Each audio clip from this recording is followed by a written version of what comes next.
And pound it inside and take advantage of the fact they don't have the big horses inside. However, they have John Lambert, who they picked up from Kansas City. John is 6'10", and Big Dave Corzine, who came from DePaul. You may remember him. Corzine is a big guy, 6'11", 275 pounds. Mike Mitchell at 6'8", the other forward. Tap goes to Sidney Moncrief. Here comes Sidney to Quinn Buckner. Bucks in traveling green, the Spurs in home white. Here's Moncrief with the crossover on Gervin. No, look at them pound the boards already as Mitchell gets out on the fly. That's Johnny Junior Moore from Texas University. And Moore has outstanding quickness. You try and channel him to the sides. He moves the ball around. Good defensive player as well. Lanier. It's 2-2. So Big Bob Lanier, one of the leading scorers on the Bucks team. Bucks have good balance scoring with Moncrief leading the way. Sidney coming in at 19-5. Brian Winters on the bench at 16-3, following behind.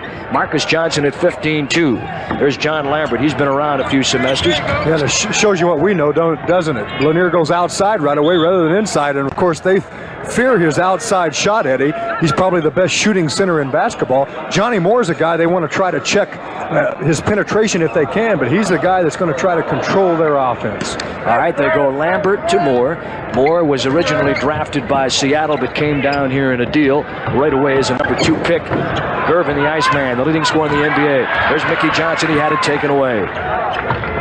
Crossover, Mitchell. Big legs. The kid from Auburn and the Cleveland Cavaliers. That was a good deal for them. And it's 4-2. The Spurs, by the way, a good rebounding team at almost 46 rebounds a game compared to the Bucks at just over 43. So they're a club that will go to the glass both offensively and defensively. And here you'll see the replay. Mickey Johnson trying to take the ball inside, gets called for the foul. And right away the Bucks take a 20-second timeout. You get one per half per team. And Don Nelson trying to talk what they're doing here to try and get this thing back on the right track. They're not that far out of it. It just started 4-2. This program authorized by Milwaukee Pro, intended solely for the entertainment of our viewing audience. Any rebroadcast or other use without the express written consent of Milwaukee Pro and WVTV is prohibited. The announcers for this broadcast are retained by Milwaukee Pro Sports and Services, Inc., with the approval of WVTV. So here they come. George Gervin, he's 6'8". He's a string bean. They call him the Iceman. He rarely perspires. He is perhaps the most proficient and productive guard that the league has seen. He's won 3 scoring titles. First time a guard has ever done that in the history of the NBA. Johnny Lambert. Lambert back to Moore. He doesn't get a lot of attention. Moore on the outlet off the miss shot. Lanier up to Buckner. Drop, leave, feed. Moncrief has to change up, and he missed it, but he was fouled by Moore. So Moore, the guard, transitioning back, 6'3", 175, pounding on Moncrief, and Moncrief will go to the line as we look at it again. Now this is something that San Antonio is very aware of, that the Bucks will do. Buckner was the guy that released, then Moncrief got in on the break. You see the foul, you see Moncrief double pumping there. Maybe that's a good foul because it puts him on the line, even though he's a good free throw shooter. That's still a little bit more difficult than a layup. But the Spurs concerned about the Bucks coming out at the jump shooter, releasing and going on down the floor. Therefore, they're going to have to try to get someone else back other than just the shooter, because it's difficult to release the ball, come down, and take off. You got a frog in your throat tonight? Sounds like it a little bit, doesn't it? Feed it. Feed it, my man. Up they come. Corzine. Bucks putting a little pressure on him. Mickey Johnson, who already has 1 foul, playing on John Lambert. Lambert was a very fine player at Southern Cal. There's Mitchell, running left-hand hook. No, taken away by Mickey. Outlet to Buckner, one-on-one on Moore. Drop lead. Mickey Johnson from Quinn Buckner. Nice work right there. And you see the Bucks coming out with that running game that we mentioned prior to the game. They want to run the Spurs club. Now Stan Auerbach may want to counter, I don't know, and try to slow it up. But I think if he does that, he's playing into the hands of the Bucks, because the Bucks defense can really dig in. Gervin down to Corzine on Big Lanier. Together. And Lanier on the foul. And Corzine at the line. Corzine, an interesting study from DePaul University, an All-American. Now here you'll see the clear out. Corzine can shoot it. He's a player the Bucks know they have to get up and play. Some of the other guys like George Johnson, when he's in, oh, look at that. Lanier went straight up. He was really upset with that call. He felt like he did not foul. But when George Johnson comes in, they'll cheat on him. They won't go out and play him for the jumper. Corzine, you must. 72% career free throw shooter. Right around 8 rebounds a game. So he broke a lot of George Mikan scoring records at DePaul. Here's the Bucks breaking the pressure. Up to Marcus on Corzine. Lays it in. How he protects the ball with a body with the big man laying back underneath. And Eddie, the Bucks handled that press well. It was a 2-2-1. They got the ball into the middle. Once you do that, it's a quick break and potentially a good shot like the one the Bucks did get. Offensive foul. This time it'll go on Corzine, trying to set the pick and free the way for Gervin, the Iceman. George Gervin, he calls himself the Iceman. He's got a little son. He calls him Ice Cube. And he's one of the main reasons they get so many shot attempts. I'll talk about that during the game as Lanier gets potential three-pointer inside. And let's hope that Gervin is sitting on a glacier tonight, because the Bucks need to cool him down, although he's going to get his points. Now this is where the Bucks feel they can get the ball quite frequently, and look how deep Lanier is when he even catches the ball. Then he goes into that super fake, which so often he'll draw that defensive player off the floor and into the foul. You got two big front-end loaders in the middle with Corzine and Lanier. It's a question of who weighs more. I think Corzine's a little heavier than Bob, might be an inch or so taller. Here's Gervin, played by Moncrief. He always draws the toughest. Lambert, pretty good shooter, not a bad rebounder in college. In fact, one of the best in the history of Southern Cal. Marcus Johnson under control to Bob Lanier. Lanier did a nice job of popping out there to get loose. Mickey Johnson fights, landed the Giants in the paint, on the trampoline, and out of there is Corzine. Up to Junior Moore. Junior, a man that you've got to force back to the left. You cannot give him his right hand. There he is. He's on the right side. That's where he likes to go. Must force him left. 11-9, Bucks by 2. Moncrief and the Bucks trying to put the pressure on the Spurs at the other end. The Spurs will have to get back on the transition. Buckner, that's not there. Two Spurs fight. Corzine, loose ball foul. Mickey Johnson, he's got 2 so far. Mickey Johnson a little upset with that one, because typically when a player has inside position and you go from behind, they'll call that play, or they'll call that foul. Here's Mitchell. And an in-and-outer, and a rebound by Mickey Johnson. Mickey and the Bucks with Buckner in the middle on the break, trying to get to Mickey, and a foul on Lambert. Now, Johnny Moore, who came from Texas, has a nickname, and the nickname is Junior Moore. So rather than confuse you folks who may know him as Johnny, you might know that his nickname, and they even use the nickname in the introductions, is Junior Moore. So you know that, you got it, put it in your book. JJR. 11-9. Some of the people here didn't know that. Moncrief inside. Good move by Sidney. Came up short as he came right up in the face of George Gervin. There's Junior Moore. Up they come on the baseline. Mike Mitchell. Off the rim. Rebound by Marcus Johnson. Johnson, look at the Bucks. They're trying to really set the tempo, aren't they? Back to Lanier. Under control. Big Bob Lanier. And the Bucks with Buckner out of there. And Milwaukee leads it 13-9. The Bucks that time, Eddie, had 5 men on the break, and you can see how they really want to come out. And the Spurs, they better get the ball to Gervin. He hasn't touched it in some time. They've really done a job keeping it away from him. There's Mike Mitchell. Meanwhile, Mike Mitchell has handled the ball. He's got 4 points. 13-11 the score. There's Bob Lanier.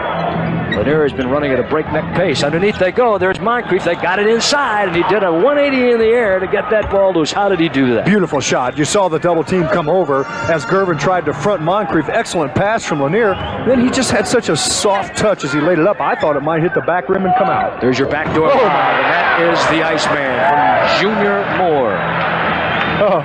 That is a rather nice play. He fakes coming out for the jumper. The pass was right on the money. 15-13, score of the basketball game. Bucks by 2, 6:53 to play here in the period. Buckner. Lanier flashes middle. He's got one-on-one action with Corzine. There it is. Good pump fake for the big guy. Corzine 6'11". To Moore. Lambert right wing. Nice move by Moore. Well, he's the reason why they gave James Silas a ticket to Cleveland. Moore has done everything plus more, according to the coaches. Mickey Johnson, he's fouled. He'll go to the line. He made a tough shot out of that one. Boy, they were right on top of Mickey, and Mickey will go to the stripe when we return after this timeout. 6:25 to play here in the period. The score, the Bucks 17 and the Spurs 15. And as usual, we have a lot of folks from Milwaukee. Steve Reski's here. Mark Schmaltz, Bob Drew, Joel Dilley, they're all here. Group from Janesville, Wisconsin, Terry Hitchcock. Group from La Crosse, Joni, Dave, Dale, Linda, and Dean, the Beinborns, and Kelly Ostrander. Some of the folks that are here. Mickey Johnson makes it a 3-point play. 18-15. Mickey Johnson coming into the ball game, averaging 13.2. Make that 11.9. Quickly comes Moore. Drop, leave, feed, Mike Mitchell. Bucks went for Moore. He penetrated, drew the crowd, and dropped it off. Nice job by little Johnny Moore. Eddie, I've seen Johnny Moore have a couple of just outstanding games, both inside and out. As the Bucks there overpass just a bit into Moncrief, but Johnny Moore is tough to check. There's Gervin. He just floats through the air, and the Spurs lead by 1.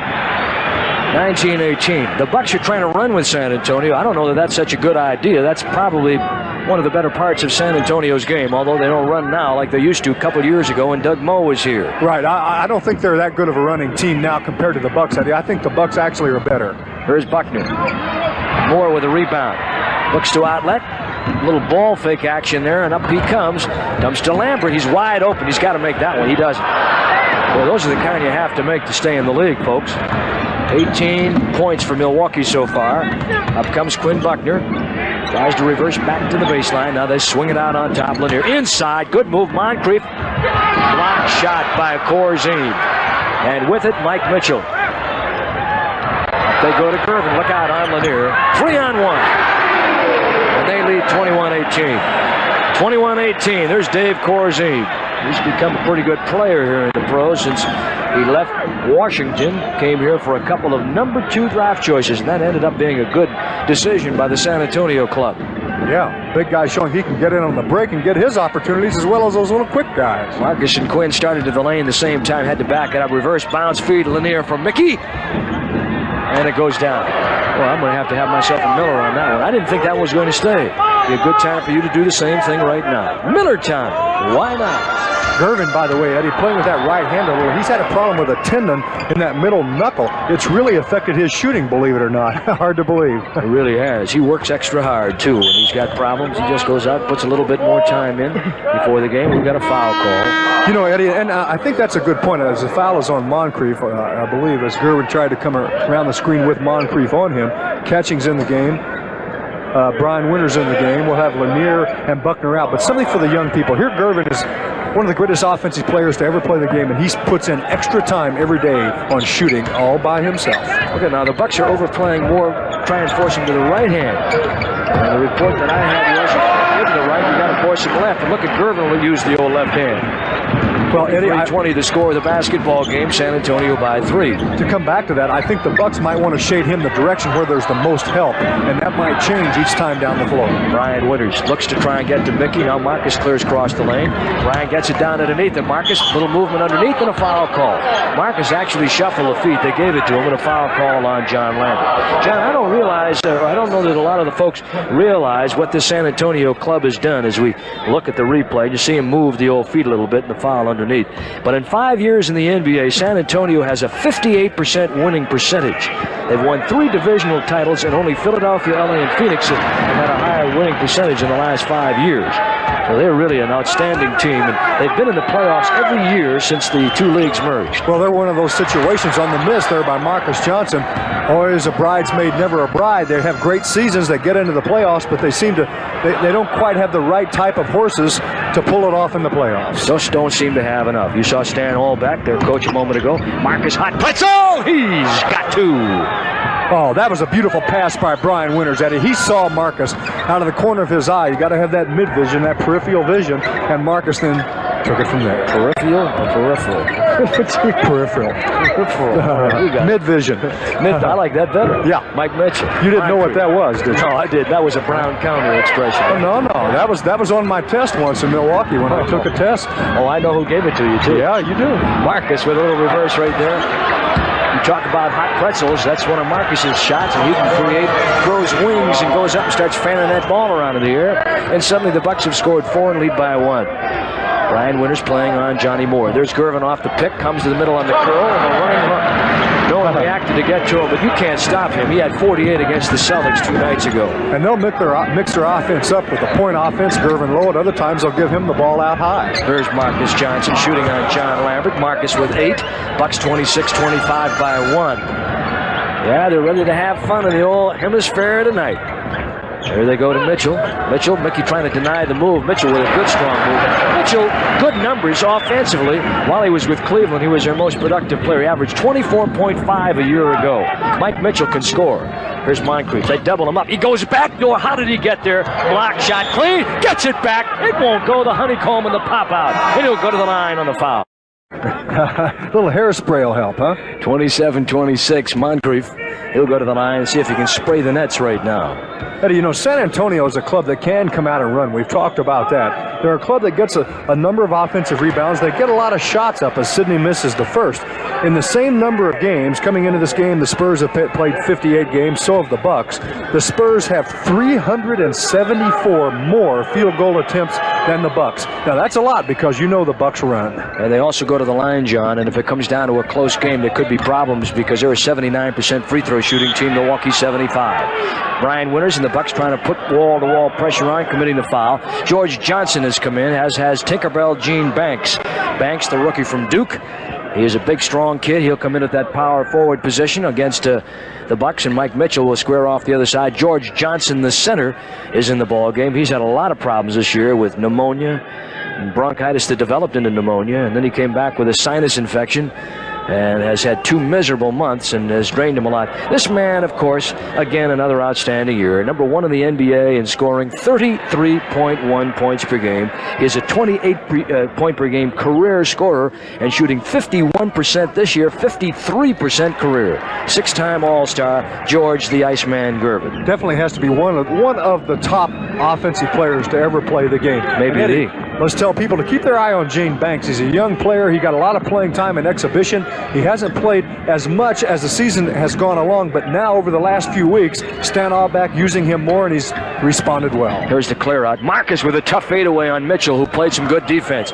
The Spurs have really worked on their defensive game. As I mentioned before, never known for it. That was the first thing Stan Auerbach did, was come in and put defense on the blackboard and taught them how to spell it. Gervin.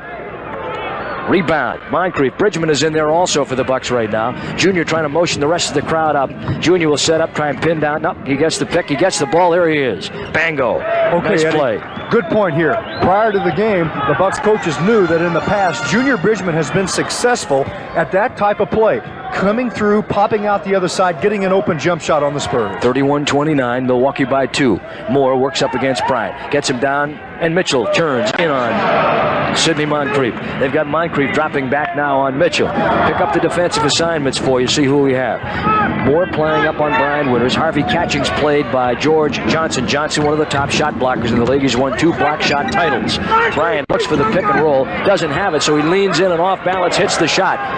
Well, he read that well, Eddie. He waited just long enough for the man who set the screen to clear through. That was Harvey Catchings, which made their defense adjust. That left him open just for a moment. That's all he needed. Turnover. The last time these two teams met, San Antonio was beaten by the Bucks 105-89 in Milwaukee. They had 20 turnovers. Those turnovers very, very key in that loss for the San Antonio Spurs. Mitchell goes out. Who have they replaced him with? They've got Banks. They've got Roger Fegley, who's come in the game. Gervin, Moore. They've got a very small lineup in there now. So they've got Fegley, who's a guard forward, playing against Bridgman. That could be money in the bank time. If they go to Junior on Fegley, who's not a great defensive player, he's an offensive player, they may be able to light San Antonio up and build a lead. They lead by 4. And that's probably the most used play in professional basketball. Just one screen pinned down for the shooter. Boy, look at the way they double Gervin. Moore down the lane with an alley-oop. Got away from Quinn, who was doubling on the ball, and Harvey tried to get over to help, not in time. 8 points now for Moore, 35-33. Both these coaches really going to the tactics now. Junior, they let him go. He got open for a moment there. That's the end of the period. And then on Sunday the 14th, the Utah Jazz. So those are games, and we'll tell you more about those as we go along. All right, now here's Mike Bratz, who has come in. Number 3 draft choice of Phoenix a few years back from the Stanford University campus. Now an offensive foul is called on George Johnson to try and free up Gervin at the top. Mike Dixon, Debbie Curtis, Diane, they're all here tonight rooting for the Buckaroos. 35-33 by 2. Bridgman, Bryant on the cut through, got the high pick off the iron and out. And George Johnson, who does very little scoring, to Gervin. to Gene Banks. Banks wants to be a politician. One day he'd like to be the governor of Pennsylvania. That's his home state. Played in Philly at Overbrook High. Came out of Duke University. On the miss, here come the Bucks. Well, from what I know of him, he's got the personality. He might be there. He's a sharp young man. He's pretty aggressive. And Buckner on the baseline for 2. And you better tell Junior Bridgman that he made a nice pass and give him credit for an assist. No. I'm not going to tell him that. we kid Junior a lot because usually we say, Junior, you're the shooter in this club. You're not supposed to be passing. Here's the same play. Junior runs at the other end. This one's for Fegley. Just pop out behind the screen. It's quite simple, but it's effective if the screen is set well. Fegley is 6'6". Bradley, originally drafted by Washington, played in New Jersey, Cleveland, and here in a very short amount of time. 4 years, 4 teams. Inside they go. That's a roadblock coming. He forces it up on the iron and out, and that is Gervin. Gervin ahead to Bratz. Bratz is 6'3". Very good free throw shooter, not much speed. George Johnson, Fegley looks for the screen, gets it from Gervin. How about that? Fegley screen from Gervin, and he gets 2. And the Iceman showing that he can play a little team basketball as well. 4 points for Roger Fegley. 37-37, a tie. And Fegley's a player you know you must put him, force him to put the ball on the floor. He can shoot it very well, and he can go fairly deep. Bridgman from Bryant, 2 points. He's shooting it nicely, Eddie, and he told me after the game the other night in Atlanta that foot is still bothering him, but he has to get some playing time now. He doesn't want to force it too much, but he must. Bratz. You folks in Sheboygan know what that's all about. Different guy, however. Here's Bratz, 3-pointer. He got it. He's their #1 3-point shooter. He's like a lot of guys. He can sit outside that line, but he has a hard time when he gets inside. He's primarily the kind of guy that'll take it down, move the ball around, try and set it up for you. And on the strength of the 3-pointer, they lead by 1, 40-39. Actually, Eddie, he's taken 84 of those. He's made 26. That's 31% as Brian Winters counters. But Bratz, we saw him in Phoenix. He's not ashamed to take that 3-pointer. Brian Winters, the purest of the pure, stand all back with that hair that looks like it was combed in a Vegematic. They come and ball deflected on a Gervin attempted shot that time. Who got that? Who? I don't know. Right, now here comes Mitchell back in the game, and out goes Gervin. Gervin's a kind of a fellow that occasionally he'll get off to a slow start in the first half, but look out. When it comes back to second half basketball, he can light you up big. I mean big. Fegley knocked away by Buckner. Back into the hands of Fegley. He's a shooter. He hung it down to Gene Banks. So Gene Banks, 6'8", 220 pounds, a rookie, and very well put together. Buckner on the penetration. Knocked away. Fegley's got it. They lead by 1. Here they come to Bratz. Looks outside to Fegley. And now George Johnson comes into the picture. He rarely shoots it outside of 5 feet.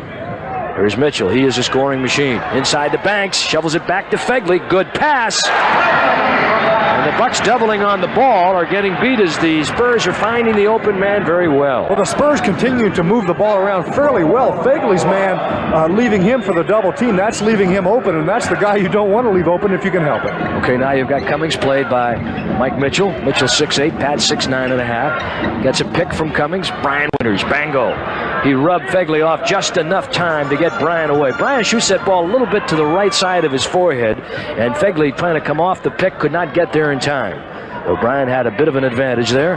Good pick by Cummings. Here's Banks. Step out. They drive to the back door, and Harvey Catchings with a block and a foul.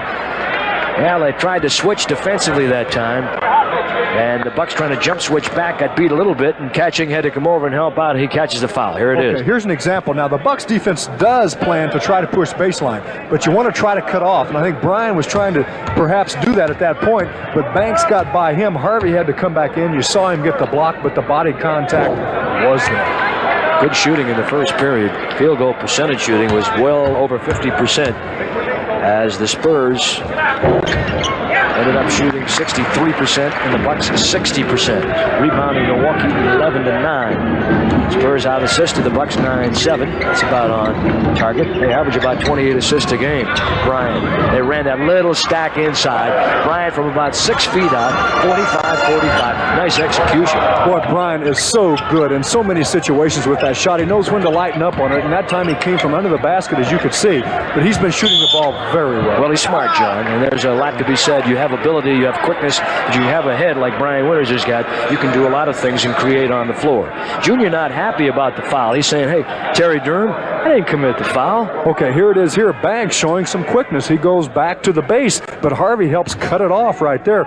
Mitchell's good in that situation, but as Harvey releases, that opens up the inside, and Junior gets the foul on the lean-in. Now, actually, Banks leaned into Junior before that and committed a foul. They did not call it.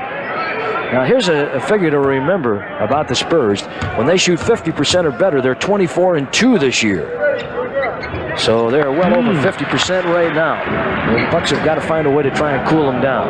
As a team over the year, they shoot 49%. The Bucks 51%. There's Junior Bridgman. We don't want to bore you with these numbers, but sometimes they are significant. Bryan in the miss. Cummings out rebounded by Roger Fegley. Fegley comes down to have a one-man advantage. Bratz in the cut through. There's Mitchell. A block. That would have been good had it gone. It was not good, but a foul is called on the play. And Harvey Catchings, I believe, has caught another one. 47-45, the third team foul by the Bucks. All right, we're seeing the Spurs get the ball out nicely. Fegley with a good rebound, but look how he catches the trailer, who is Mitchell. And a lot of times when you clear through and spread out, if you're one of the lead men, that opens it up for the trailers. It did just enough for Mitchell to get inside, draw the foul. And Cummings was the man that gets the foul. He got it before Harvey got to the man with the ball. So Mitchell with a chance to put them up by 4 and does. 49-45. You know, Eddie, that's something for these young people to remember. A lot of times on a break, don't just come up the floor and stop. Either fan out or continue on through. Junior, very special. He was fouled, the Bucks said no, and Cummings underneath got fouled as the shot was blocked. Bucks trailed by 4. Junior Bridgman thought he got fouled. He rarely misses a shot that badly. He said, you think I fire up air balls like that all the time? Well, you see Junior leaning that time. When you throw up an air ball, a lot of times you are hit, but Pat with a good move here gets Mitchell off the floor in the air and then takes it back into him, even though the rejector was standing right there. That's George Johnson. They have gone to the free throw line about 100 times more this year than the Bucks have. And this man, Pat Cummings, at the stripe, normally a very fine shooter.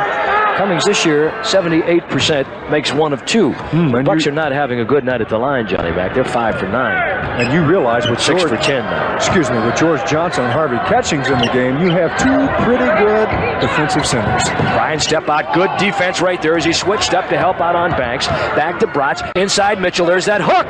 He's tough with it, John. They cannot allow him that hook coming off there. Someone's got to come from the weak side to help. Well, what happened? Harvey is playing the forward Mitchell, and that, of course, puts Pat Cummings over on the center. Johnson, and we see the foul inside. We'll come back to that. But Harvey that time left Mitchell to come over and give help. By the time he got back, Mitchell was into the move. So Lanier is going to get a call. Bridgman will be at the line. We'll see it again and send it away and let you know that with 6:45 to play here in the half, it's San Antonio 51 and the Bucks 46. From Sheboygan, hi Mom, Gordy Loomer, family of Madison, moved to San Antonio, still a very loyal Bucks fan. All his friends in Green Bay, Mark Russell, Oshkosh, and Texas Lutheran College, and Jeff and Ann Kusterman, who are from Milwaukee, along with Kurt Weber, who's a student at St. Mary's University. Came from Thomas More and Jeff Morova. We need more of those kind of free throws. Johnny Mac? How come so many of those Wisconsin people are down here in the Sun Belt? Every time we come down, San Antonio, Phoenix, San Diego, we get swamped. You're not going to ask me that question, are you? No, why?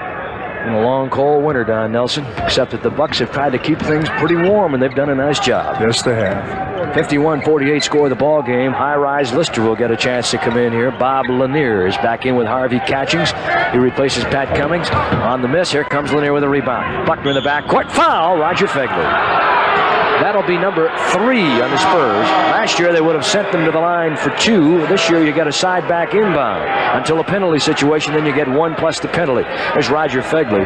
He went to Bradley on a baseball scholarship, decided to play a little basketball, and basketball's become his career. He was a very fine baseball prospect. A pretty versatile basketball player. He can play that forward or that guard position. He can shoot the ball well. That time, he didn't play the D too good. Oh, good pick by Lister to free Bryan. He goes to the back door, and the ball knocked away in a Bratz foul. Well, Bratz had to fight underneath the pick that time to help out. Bryan went to the back door, tried to shoehorn it up there, and a foul call on the reach-in. Bryan a lot of times will duck behind that screen as we see Gervin come back in.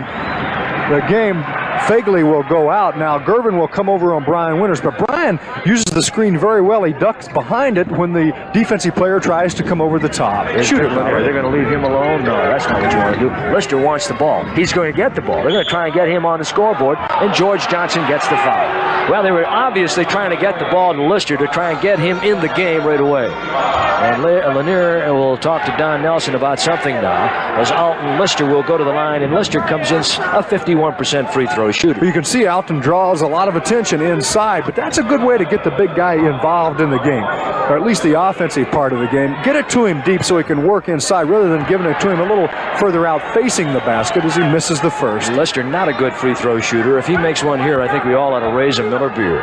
Be a good time right now. Pop the top and drink one for Lister. Well, drink one anyway. Drink one anyway. What's he shooting on the year? He's shooting 51%. That was a whistle. Not good. 51-48. Brotz blocked by high rise. Up into the hands of Lanier. He got a fast break flyaway. Brian with a running screen, and Junior with a flyaway jam. Brian Winters was running interference for Junior there as he screened two of the Spurs away from trying to catch him. You came all the way up out of your seat on that one. I like to do that every now and then. And you just got to table height once you made it. I'm a Ouija boy. 51-50 is the score of the ball game here. Spurs by one. A foul on Brian Winters. And let's see, the Bucks now at 14 fouls. The Spurs are over the limit. Been there since the 6:09 mark. Banks on the back door. Oh, my goodness gracious. Someone's got to drop down and react. Oh, that was what you call an in-your-face facial. How do you keep from hitting your head on the bottom of the glass on a move like that? That was really a beautiful play, and Mitchell can get up. How do you keep from getting a nosebleed when you go that high? Now we got a 3-second call on Milwaukee. Bucks trying to break down a little bit. They trail it by 3, and the Spurs are playing very well.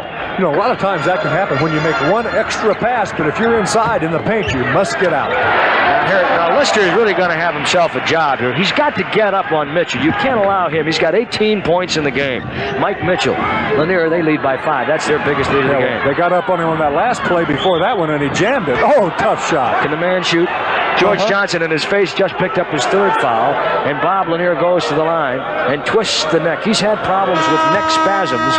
Lanier with 9, George Johnson with 3 fouls, and the big man, Dave Corzine, will put down his axe, take off his Mackinac, come back into the game, forget about sawing that log while we've got George Johnson going to the bench. Look at the size of that kid. Yeah, that one too. And George Johnson, by the way, with those long arms and great timing, that's why he's such a shot blocker, is a difficult guy to get that shot off and in on, which Lanier did, and he misses the easier one without. I'm telling you, free throw shooting is going to be a factor in the game, John. Before it's all over with, Brotz will go to the line. The Bucks on the foul. Brotz dished it off and then got fouled on the way through.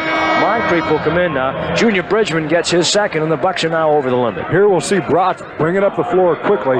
He's a pretty good player in regard to pushing it fast, going right or left, trying to make the play, and yet shooting it outside. Therefore, he has to be respected, because if you come up on him, he can go by you. If you fall off, he can nail it.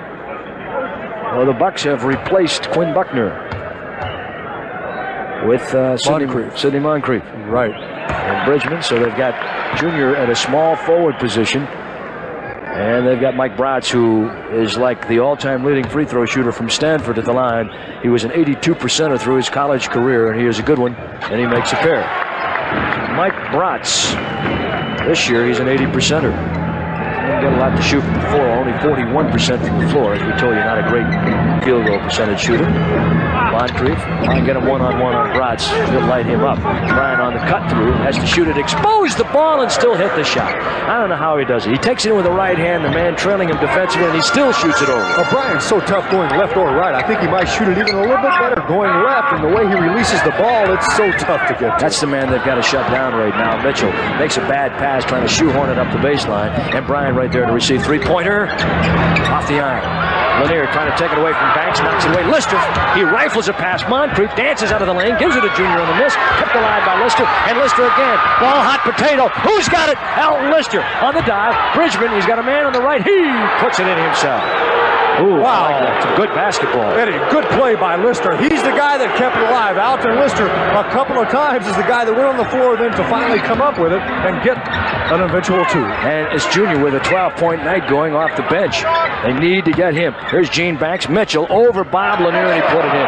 Mitchell is a fine offensive scoring machine, as we told you. 6'8", 215, 4-year man from Auburn. Eddie, I think he plays bigger than 6'8" also. He can take it in just like that on bigger people, shoot it right in your face, and it's a difficult shot to get to. You've got to get to him defensively, though. Here's your lob. Bridgman, tough pass inside. Moncrief, back to Bryan. Hello, Josephine. Bango! And as he's shooting it nicely, as we look at Stanley Auerbach, coach of the Spurs. He's going to buy tonight, too. Yeah, we're going to get it. 59-58. Here comes Banks. Lanier with a good switch that time, but not enough to stop the 6'8" flyer from Duke University. Remember when they made the finals in the NC2As? Bridgman actively going to the hoop. Maybe would have been good had it gone. He was fouled on the play. Junior going to the basket a lot the last couple of games. The Junior's good on that open floor, Eddie, and we've seen him do this many times. And with his good jump shooting ability, as you look at it again, you have to come up and play him because he can take it. But look at him here. He gets that right step. And, of course, if you've really listened to the game plan on him, he can go left also, but that's the way you want to push him. Banks let him go right. Junior draws the foul very, very well. Bucks have led by 4, trailed by as many as 5. And Bridgman at the stripe. Gene Banks, we've talked a little bit about. He was a second-round draft choice, the 28th player picked. Ended up being a good one because I think, as John said, he's going to be a fine player before it's over. Junior with 13. Banks, incidentally, is 22 years old. Remember that name. Sometimes it ends too early. Well, what do you think, John? I don't know. Guys look like they're waiting for a bus. 61-60. Junior with a steal. Challenged by Banks. Bango. Oh. I think he double dribbled. So do a few of the people on the baseline down here. I couldn't tell from this angle. I think as he flipped it out in front of him, he caught it with 2 hands and flipped it out again. But that's okay, JB. I'm for it. Junior Bridgman with 16. His high game is 26. And now we've got a foul. If you're out there having a few laughs, watching the ball game, have a Miller beer on us, okay? Remind you again, the March issue of the Milwaukee Bucks Pro Report is in the stand. That's a good one. And we'd like to have you get out and enjoy the feature with Scott May and an interesting interview. Pro Report. Incidentally, Scott May will not play tonight, John. That hamstring pull. He was out working out a little bit before the game. Said it was all right, but I doubt that they'll use him unless they really feel as if they need to go to him. Okay, the Bucks now with Lanier, excuse me, Johnny Mac, Lister, Moncrief, Bridgman, and Marcus Johnson in the game. Eddie, a couple things. One, Scott May was moving pretty well prior to the game on that as he tried to play a little cautious one-on-one. When you pop a hamstring, it can take some time. Bratz rolls that one around. So hopefully he will not be out too long. And you think the shooting percentage is pretty good in this particular half. We have the Spurs at this point shooting 64%, the Bucks right at 60. Bratz with a pair. That doesn't hurt their chances. Artis Gilmore, Reggie Theus, Rod Thorne, the Chicago Bulls will be in the arena on Wednesday night. Tickets are available, all prices for the Bucks and the Bulls. I'll be there. Bob Lanier, I won't. Where will you be? I'd like to be there. I'm going to see my family for the first time in 9 days. 64-63, can I?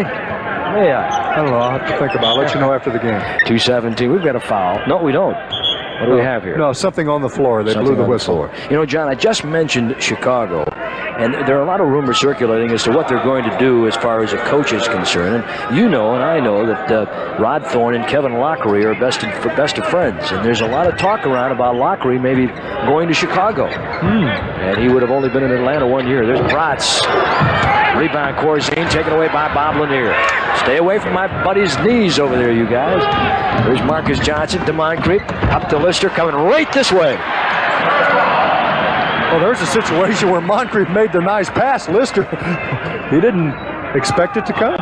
64-63. Just got my hand on the ball, John. That thing's hard. Yeah, it's hard. It is. I'm surprised that more of those guys don't break fingers. There's Gene Banks trying to get to Corzine. He's got it. Good shooter. Good position that time as he established, after the screen, he established the down deep position. Lanier had to stay behind him because he didn't know if there was going to be a pop out after the screen. He averages about 10 a game. Here's Lanier. That baby would have been good had it gone. Lanier was going to say, hey, look, you scored on me. I'm going to show you can't do that with the way you want to every time. So he tried to take it right back to him. Well, on one of the books here, everyone has a book on him, by the way. Even I had a book on me. It was very thin, but a book on me, too. And the one on Lanier is don't let him drive left. Force him back right. He'll go right on you, but he'll pull up for the jumper. If you let him go left, he'll take it all the way. Corzine didn't read the book. It's a very short book. Your book, I mean. Well, my book's real thin because they didn't have that many weaknesses. So you got one page and it's blank. 65-65. No weaknesses, right? Bestseller. Okay. 1:37 to play. 65-65. Free throw shooting 11 for 19. Milwaukee Spurs 13 for 13. And as I said twice already, it could be a difference before it's all over. Moncrief 2-on-1. Give it to Bridgman. Bridgman down. Has to do the 180. He got it. Oh, tough. Junior's having a game. Moncrief with a pass that was just a little bit behind Junior. Tough pass to handle, but Junior handled it well. 18 first half points for Junior Bridgman. He's played very well. Junior, I thought that foot hurt. It hurts me. Inside Gervin. He's been quiet. Backing down now. Look at them double up. Lister, good defense here. Banks back to Mitchell. How about a 3-second call? How about yes, sir. 6? There it is. I'll take 6. What do we have in here? That's an example of the defense playing well enough at force end stances. Oh, my goodness. It forced them to make 1 or 2 extra passes, therefore the turnover. 10 points for Gervin. Sitting on a big ice glacier right now. The thing that you got to worry about him is when is he going to warm? When is he going to get off that thing? When is that ice going to crack? That's right. The Bucks up by 2, and Gervin has been very silent the first half. 6'7", 6'5". 2 cutters on the way through, trying to get it to Lister. He was backing down instead of coming back to the ball. Here's Banks. Oh, watch it. Falls down. Oh, my gosh. Oh, he's hurt. He's down the other end. Moncrief to Marcus. Junior Bridgman looking for 20. Has it. Gene Banks. He's up now. And hobbling a little bit on that ankle. Eddie, it looked like to me that Bob Lanier really did just try to take the foul. What happened is the official, let's look at it again. Now watch. No, he didn't. He got away from him. He may have been hit from behind. Can we see it again? He may have. Could you see if Sidney fouled him? I thought Bob Lanier fouled him. He did not. But what happened? The official turned his back to the play to try to see where he was going just as Banks went to the floor. Now watch. There's no contact there. And no one fouled him. No, he was not fouled. He did not get. No one got charged for the foul either. Oh. And Banks just ends up on the floor. Well, too bad. Evidently, he's all right now. He's going to be replaced in the game, however. They've got Fegley coming back in. You can see, John, how they miss a Mark Olberding, that big, strong power forward who, number-wise, is 6'9", 230. Oh, he's absolutely a stabilizing force inside, Eddie. He's really having a fine year for them, shooting 48% from the field, 81 from the line. He's averaging 14.5 points a game, and he's just a force inside defensively for them. So they need him in the game. You see the way they try to overplay Bratch to his left. He's back with the right hand now. Now Moncrief and Quinn chasing the ball. You can double on the ball. Back to Bratch. He's a three-point shooter. In and out. Hoop didn't want it. Ball fought for. Who's got it? Here comes Quinn Buckner. Down to 2 seconds. He's got to get a shot away. Junior pulls up on the run. Oh, he hit it, but it won't count. The Spurs, 61. Bucks 11 and 19 at the line. That's 58%. San Antonio 12 of 13. That's 92%. Gervin, they're going to try and get him in it, as you said, Johnny Mac. That's the guy. They're banging the offensive boards. Mike Mitchell and a foul on Marcus Johnson. They have Corzine, Mitchell, and Lambert. So they start out 6'11", 6'10", 6'8 on the front line. They've got Gervin 6'8 of the guard with Johnny Moore 6'3. The Bucks will start with Quinn Buckner and Sidney Moncrief at the guards. Marcus Johnson 6'7", Mickey Johnson 6'9.5", and Bob Lanier 6'10.5". Those will be the front line members for the Milwaukee Bucks. There he is, Mike Mitchell. He's a tough guy to keep out from in front of the basket in the post-up position because he moves off the ball to position to the ball. Therefore, it's difficult to play him away from it and keep him away from it. You like rumors? Sure. The rumor in New York is Dave Gavitt to coach. Gavitt, of course, from Providence. Dave DeBuscher to general manage. That's the rumor out of New York. 69-67. Marcus Johnson with the ball. Big Bob Lanier on the lot, tries to go to the back door. He had to go way out to get the pass. Air special Moncrief knocked away off the hands of Moncrief, and it'll go back to San Antonio. So the Spurs, who average close to 113 a game. The Bucks, who are right around 107 a game. The Spurs give it up at 109. Milwaukee 101.2, number 3 in the NBA defense. All right, Gervin, 19,000 career points. They've done a job on him so far. Moore. Sweet spot. Slingshot. Buckner with a trailer. Mickey right there. He saw it coming all the way. Teamwork to break the ice at the other end. And that's how the Bucks were released. Buckner came out on Moore, continued on down the floor. That makes it tough for Moore, and the double team forces the turnover. Boy, I'll tell you what, they are all over George Gervin so far. They double him up on the baseline, and they're trying to force the ball to go to Gervin, and Gervin trying to force the ball inside is being handled by a good double team defense so far. We might expect to see him get the ball, maybe Eddie, out at the top of the circle and start working there rather than on the base. Buckner, Marcus pops out, Lambert 6'10" on him. Tries to look to the man flashing back to her. That's Moncrief. Lanier coming from the other direction. Shot clock down. The shot clock is out, as a matter of fact. We do not have a shot clock, so I can't tell you what's going on. Nope, they have it on the floor. They used to have it up over the baskets. That's where it's supposed to be, but it must be out of order. Right. So they've come back with the floor jobbies, and the Bucks had a problem seeing it earlier in the first half. That time there was 3 seconds remaining on the shot clock. Johnny Moore with his second foul. Sid Moncrief at the line. Free throw shooting has not been there all night, and now Moncrief will come back and put the Bucks at 12 of 20 at the line. Not good. And he makes 2, and it's Milwaukee 73, San Antonio 69. Roland and Cheryl what is it? Wozniak. Well, it's W-A-W. It's an alphabet full. Wozniak, I think it is. They say hi. Corzine. And he answers with a hello. 73-71. Buckner, Moncrief, Gervin plays in. Marcus gives him a high pick. Can't go that way. Moncrief fires an air special. Saved by Mickey Johnson. Way out on top, and it'll be a turnover against the Bucks. So the Bucks have committed their 5th turnover of the ball game. Turnover is relatively low here. In fact, very low. Very, very low. Yes. Moncrief, by the way, very upset. He even went after the official to talk to him about, hey, he hit my arm. I don't normally shoot quite that badly. There's Gervin, played by Moncrief, and Buckner does a tremendous job of spinning in between them and laying it in. And obviously they're trying to get him into the flow. There's Moncrief, back door, underneath on Corzine. Deflected, but Marcus comes away with it. Turn in hook, and Lambert with a rebound. Trying to deny the inside activity. A score here would tie it. And Gervin. And an offensive foul on Gervin as Mickey Johnson took the charge. Has to be called. And Gervin that time committed himself. Got caught up in the air. Mickey was right in front of him for the good defense. Gervin having some problems getting loose. Gervin laughing about it as he's going down the floor. But look at this. And the Bucks again there with the double team. Good call. A very good call. 73-73. Quinn Buckner. They double him up. Back out to Lanier. A lot of double team defense. Bob hangs in the air. He does that stop and that 360, John, and that's a tough shot to stop because he is so big, and then he fades away. It makes it even tougher. Well, it's amazing, Eddie. He gets all the defense leaning away from him, then he comes all the way back, and here's another turnover, and it's Gervin again causing it. Oh, my goodness. I tell you, the Bucks defense all over Gervin, and Mickey Johnson looking for the trailer on the play, and a foul called against San Antonio. Quinn Buckner hobbled with that thigh pull, as you can see. And we'll have an opportunity to watch this pass. All right, this was after the double team, and Gervin's really been responsible for about 3 turnovers. As the foul. Oh, it goes side court on that, Eddie. But it was again Gervin just throwing it away because of the double team. Mitchell on the last foul. Lanier, he's got 2 hoops in a row. So Big Bob Lanier now with 16. The Blinkers up in Marquette in the Upper Peninsula. Want to be remembered from some friends that are here at the game tonight. 77-73. Gervin. Double him up again. They're trying to stop that big guy. Now they go to Corzine. Lanier puts an arm on him. Corzine with that rainbow. And look at the rebound by Marcus Johnson. Outlet to Quinn. Lanier on the left wing. Quinn sees him. Gives it up to Mickey, trailing Bob.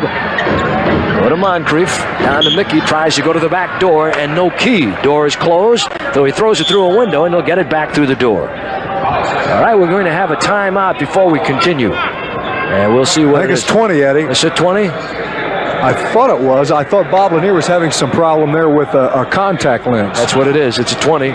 We will keep it right here. Okay, one point I wanted to make just briefly, Eddie. Moncrief passed the ball that last time into Mickey, as you indicated.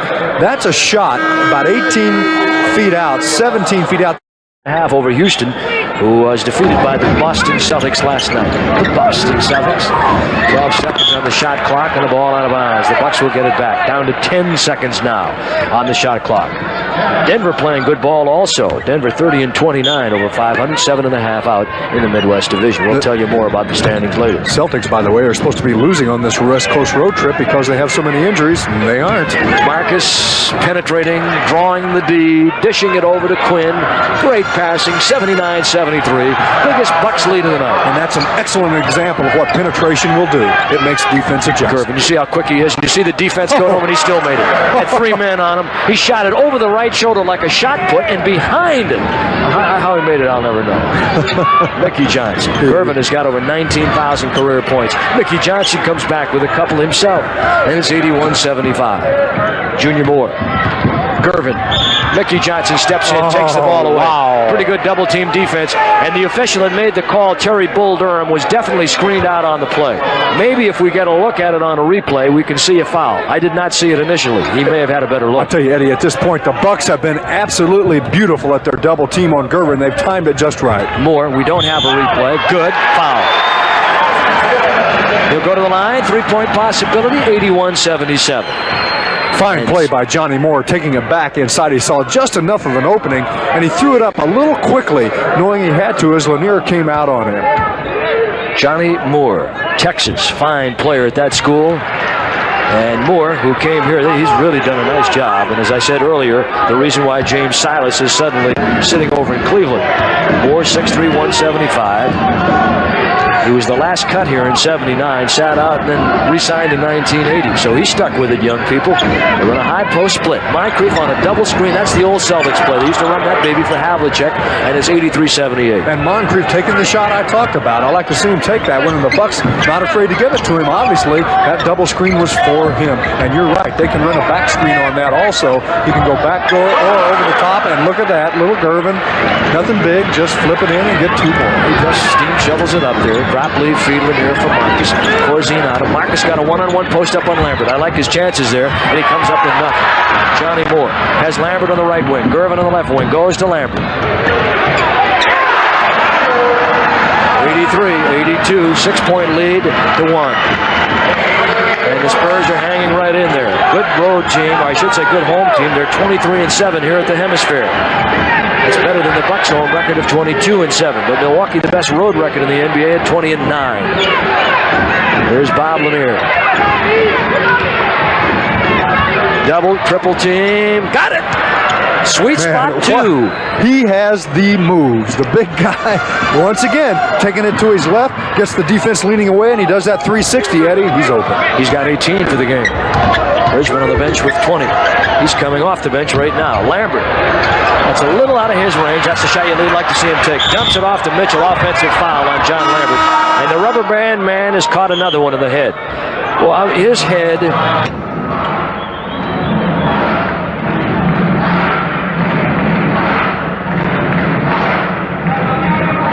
Backgrounds, and it's a fun place. One thing, they come together for loudness. Buckner on the high pick by Lanier. No pick and roll. Bango in the net. No need for a pick and roll. And he had some string music that time. 87-82 by 5. Quinn Buckner now with 8. Harvey in the game playing Mike Mitchell at that forward position defensively. Harvey leaning on Mitchell. Mitchell says, give me the ball off my right hand. Corzine all by himself. Up from the weak side. See, now they execute their plays so much better than they did a couple years ago. It's incredible. They didn't have plays to speak of. Allbeck is a real stickler. Moncrief goes up in a foul by Gervin. Moncrief 6'4", foul by Gervin 6'8". The roadblock is coming in. Big Pat Cummings is coming in the ball game. Look how quick Moncrief is on the spin. He just spins right around Gervin. Gervin, you know, he gets a little lackadaisical at times defensively. Figures, hey, I'll let you squirt this in and I'll get more at the other end. But Moncrief spinning inside drew the foul as we look at Pat. Bob Lanier comes out of the ball game. Pat Cummings will come in for him. They'll use Harvey Catchings at that power forward. Use Pat at a high post. They've got Junior Bridgman in the game with his 20. And Pat will play Corzine defensively, which Corzine is the center. He normally will set up high post. Very seldom will he post up, although now and then he might. Lanier Watching from the bench now is Moncrief with 11 points. 89-84 by 5, the green line. Mitchell calling. Corzine wants the ball. Cummings steps up on the switch. Played him real good there. To Moore. Shot clock running down. And with 4 seconds left, it was hit by John Lambert. Buckner to Cummings. To Moncrief. Good drive. Takes it right into the crowd, but an in and outer. And Gervin spins loose. They come down trailing by 3. Chance to draw to within 1. Moore with a rebound. Moncrief fighting him for it. And Johnny Moore played now by Quinn Buckner. Gervin gives him a pick. Not much of a pick. Gervin's one of those guys that is all by himself. All by himself.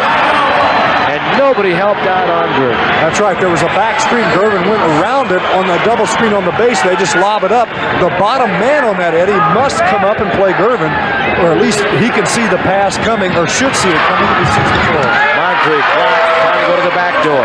Gervin has 18 points. Here they come. They can go ahead right here. Gervin. They do. And the Bucks will call for timeout. Timeout. With 4:06 to play in the third. Call me Stormy Monday.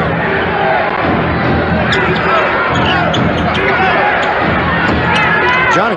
But at first, they didn't know if he could really fill those shoes. It looks like he's been doing a pretty fair job, as Buckner will get the reaching foul.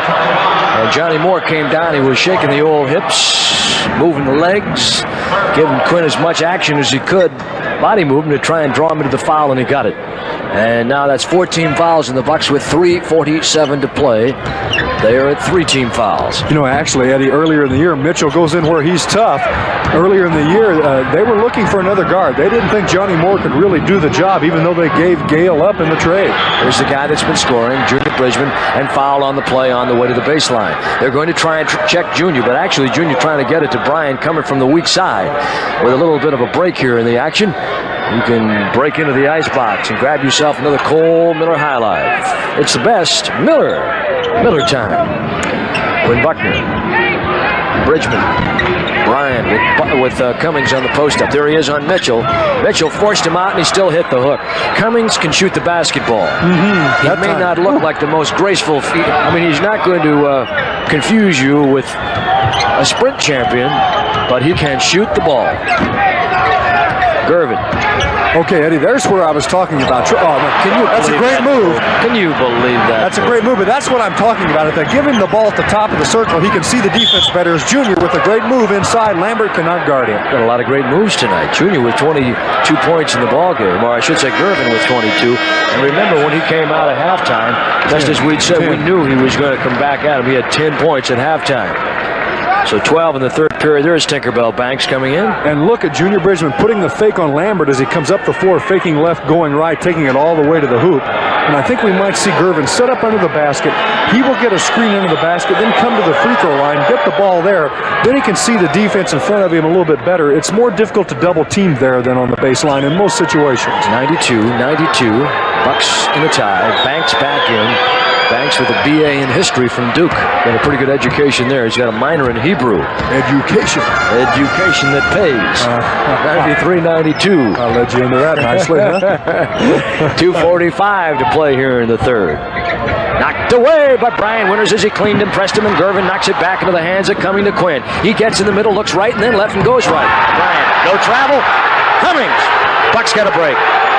Crowd thought there was a travel. Looked like it might have been, but Brian actually, I think, perhaps rocked up on the toes and never left the floor. And that doesn't count. And these fans come right up out of their chairs. And here in Phoenix are two of the places I would not want to be an official if it was going against their club. Moore, they sag back, try and give help on Gervin. They leave Moore alone, and he hits the outside shot. So they're sinking back in on the guard. Brian trying to pick up the tempo of the game. Buckner shoots over the top. Bango! Hit a man flying out of his shooting arm, and he still hit it.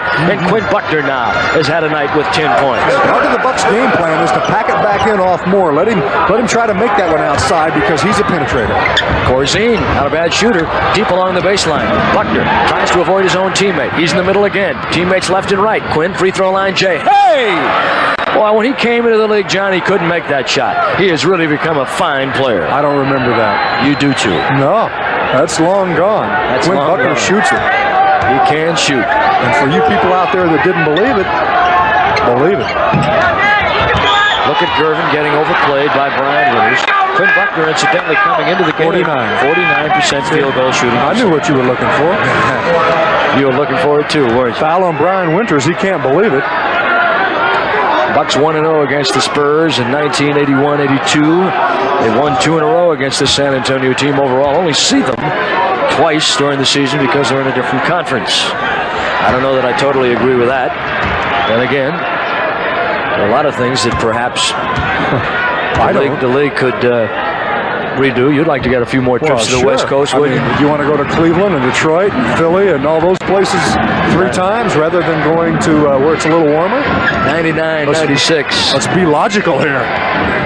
Bridgman pops out. There's Gene Banks on him. He's 6'8", Junior 6'5". Junior to the hoop. He's got a pair and a foul called.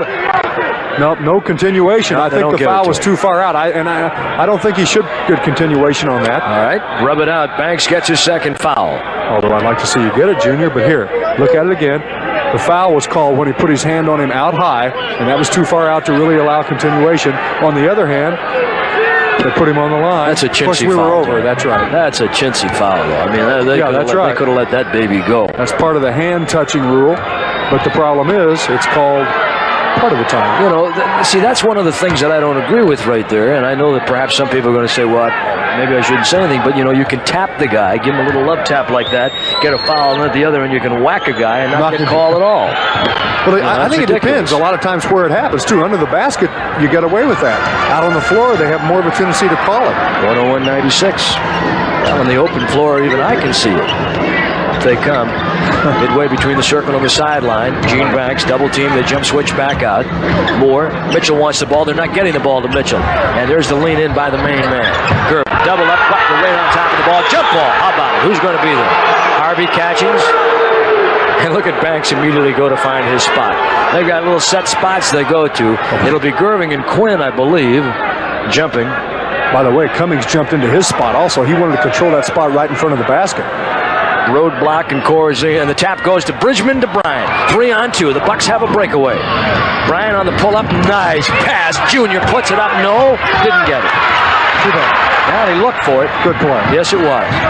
101-96. Can't fault him on that. Here's Mitchell. Tough. A nice little inside move by Mike Mitchell. Mitchell, 6'8", 215, Auburn first-round draft choice and the 15th player picked a few years ago in a technical foul. No, delay of game warning. After the ball went in, one of the Spurs knocked it out of bounds. 101-98, Bryant, tough shot over a man's arm. He had a man right on him and he shot and hit. Now, the reason Bryant did that, the Bucks wanted to get a quick shot so that they'll have an opportunity to get another shot up before the end of the period. 14 points for Brian Winters. Quick draw Winters, and he is out there firing them up tonight. 103-98, down to 14 seconds here in the period. There's that machine gun dribble by Moore. Gets the high pick from Corzine. Harvey's got to step out and help. By Harvey. And on the follow, Corzine, he's going to get that last shot. They did not stay with it, and a foul by Pat Cummings. That is a key mistake right there. That's a three-point play possibility coming up here. The Bucks might have had themselves a chance to close out the period by 5 points. Okay, it's a set play. You see Moore with the penetration after the screen. Corzine getting inside because Harvey had to switch away that time to give help. That left Corzine in good position. Pat tries to take the foul, but he didn't take it quite aggressively enough, and it left the big, strong Corzine, and that's a big guy, to get it back. 3 seconds. They're going to get one shot left, maybe. No. Bucks caught a little break there. So the Spurs with a chance to slice like a little gallery, a Bucks gallery in your room, all you young folks.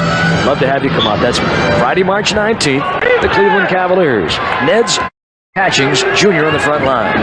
George Johnson is in the game. He's their intimidator, the shot blocker. Back to Bryant. Stepping out on him is George Johnson. There's a mismatch inside. There it is. Harvey Catchings on Gervin. And on the rebound, ball fought for, knocked out of bounds by Harvey Catchings. Moncrief will come into the game as soon as possible. Bucks try to create a mismatch. They got it, and Mike Bratz will start it out on the side back with Gervin. So Bratz at 6'3", Gervin at 6'8". Gene Banks at 6'8", George Johnson at 6'11", and Mike Mitchell at 6'8". And it's interesting, the Bucks now have Catchings playing George Johnson, not Mitchell. We have Pat Cummings on Mitchell. And on a busted play, Bratz gets it back, goes to the back door, shovels it in the crowd. Oh, boy. George Johnson, who they say does not have very good hands, caught one right in the breadbasket that time and had to catch it to survive. And he has a chance to tie it right here. Okay, this is a beautiful play by Bratz. He takes the ball to the basket with a vengeance, and George Johnson, apparently reading it well, knowing that the penetration is there, he comes to the basket with a real force. The play was made. Had George Johnson not been there, Bratz might have been in trouble. You don't see George Johnson shoot free throws very often, but if you noticed, he did something a little unusual. There's the press. Shoots him underhanded. Rick Barry caught it. Rick Barry was the last one. That's right. The pressure, screen Harvey Jr. He's been hot. Not this time. Tip. Bucks miss. 2 opportunities. And now the Spurs with a chance to go ahead. Bratz. Lanier is going to get a call. Bratz inside. There's Mitchell again. Weak side help. Well done. Follow-up tap once, twice. Tipped in. Cummings may have tipped that ball in. Johnson will get credit for the 2. 105-103. Bucks have led by as many as 6. Trailed by as many as 5. Been one of those yo-yo tight games all night and a good ball game. Hope you've enjoyed. Catchings to Junior. That's a goal, Tim. Yep. You know, now that shot might have had a difficult time going in, and that's when George really has to read it a little bit better. But Junior, very smartly, Eddie, they're looking for that play. He pops out on the screen on the left side. He's been taking the jumper. That time he curled right around the screen and came right back into the hoop. They allow Gervin to go and set up where he wants to and let Bratz bring the ball up. They post up Gervin on the right side. Bratz goes left. There's Mitchell. Looks for the pick and roll, and they let him go, and he hits it. Well, that was a smart move. Bratz has not really opted to go to the basket much at all tonight, and they just let him go by, figuring he wouldn't shoot. Bryant, the Bucks trailing by 2. No time to get cold, Bryant, and he allows the Bucks an opportunity to come right back and tie. My goodness, that time when he started to turn and leave the floor, Eddie, he was still facing down court, but he was able to square himself up and still put it in. About 12,000 on hand tonight to see the Bucks and the Spurs battle a real good one. Bratz, Banks on the right, Gervin goes down, Moncrief stays with him. They have a double screen on the left side. Banks with it, tough shot, no. Mitchell fights, Bucks had inside position, and it's Moncrief who comes away. Moncrief, Bryant ahead on the right side, tries to find him, pulls up with it, goes to Brisbane. Picked by Harvey. Cummings is set up in the corner. They rotate it on top to Bryant. Going to run a fist play. Atlanta leads New Jersey after 3, 86-72. New Jersey's been playing extremely fine basketball. Come around, Junior. He's deep. Looks good. Wasn't there. Gervin with a rebound. Washington leads Utah after 1, 34-26. In Detroit over New York, 89-75 after 3. Now, those are the only scores we have. Something the Bucks want to think about at this point. We're seeing the Spurs really concentrate on going to the offensive boards on the missed shot. Try to keep them from getting the ball back as much as you can. Mitchell. Banks underneath.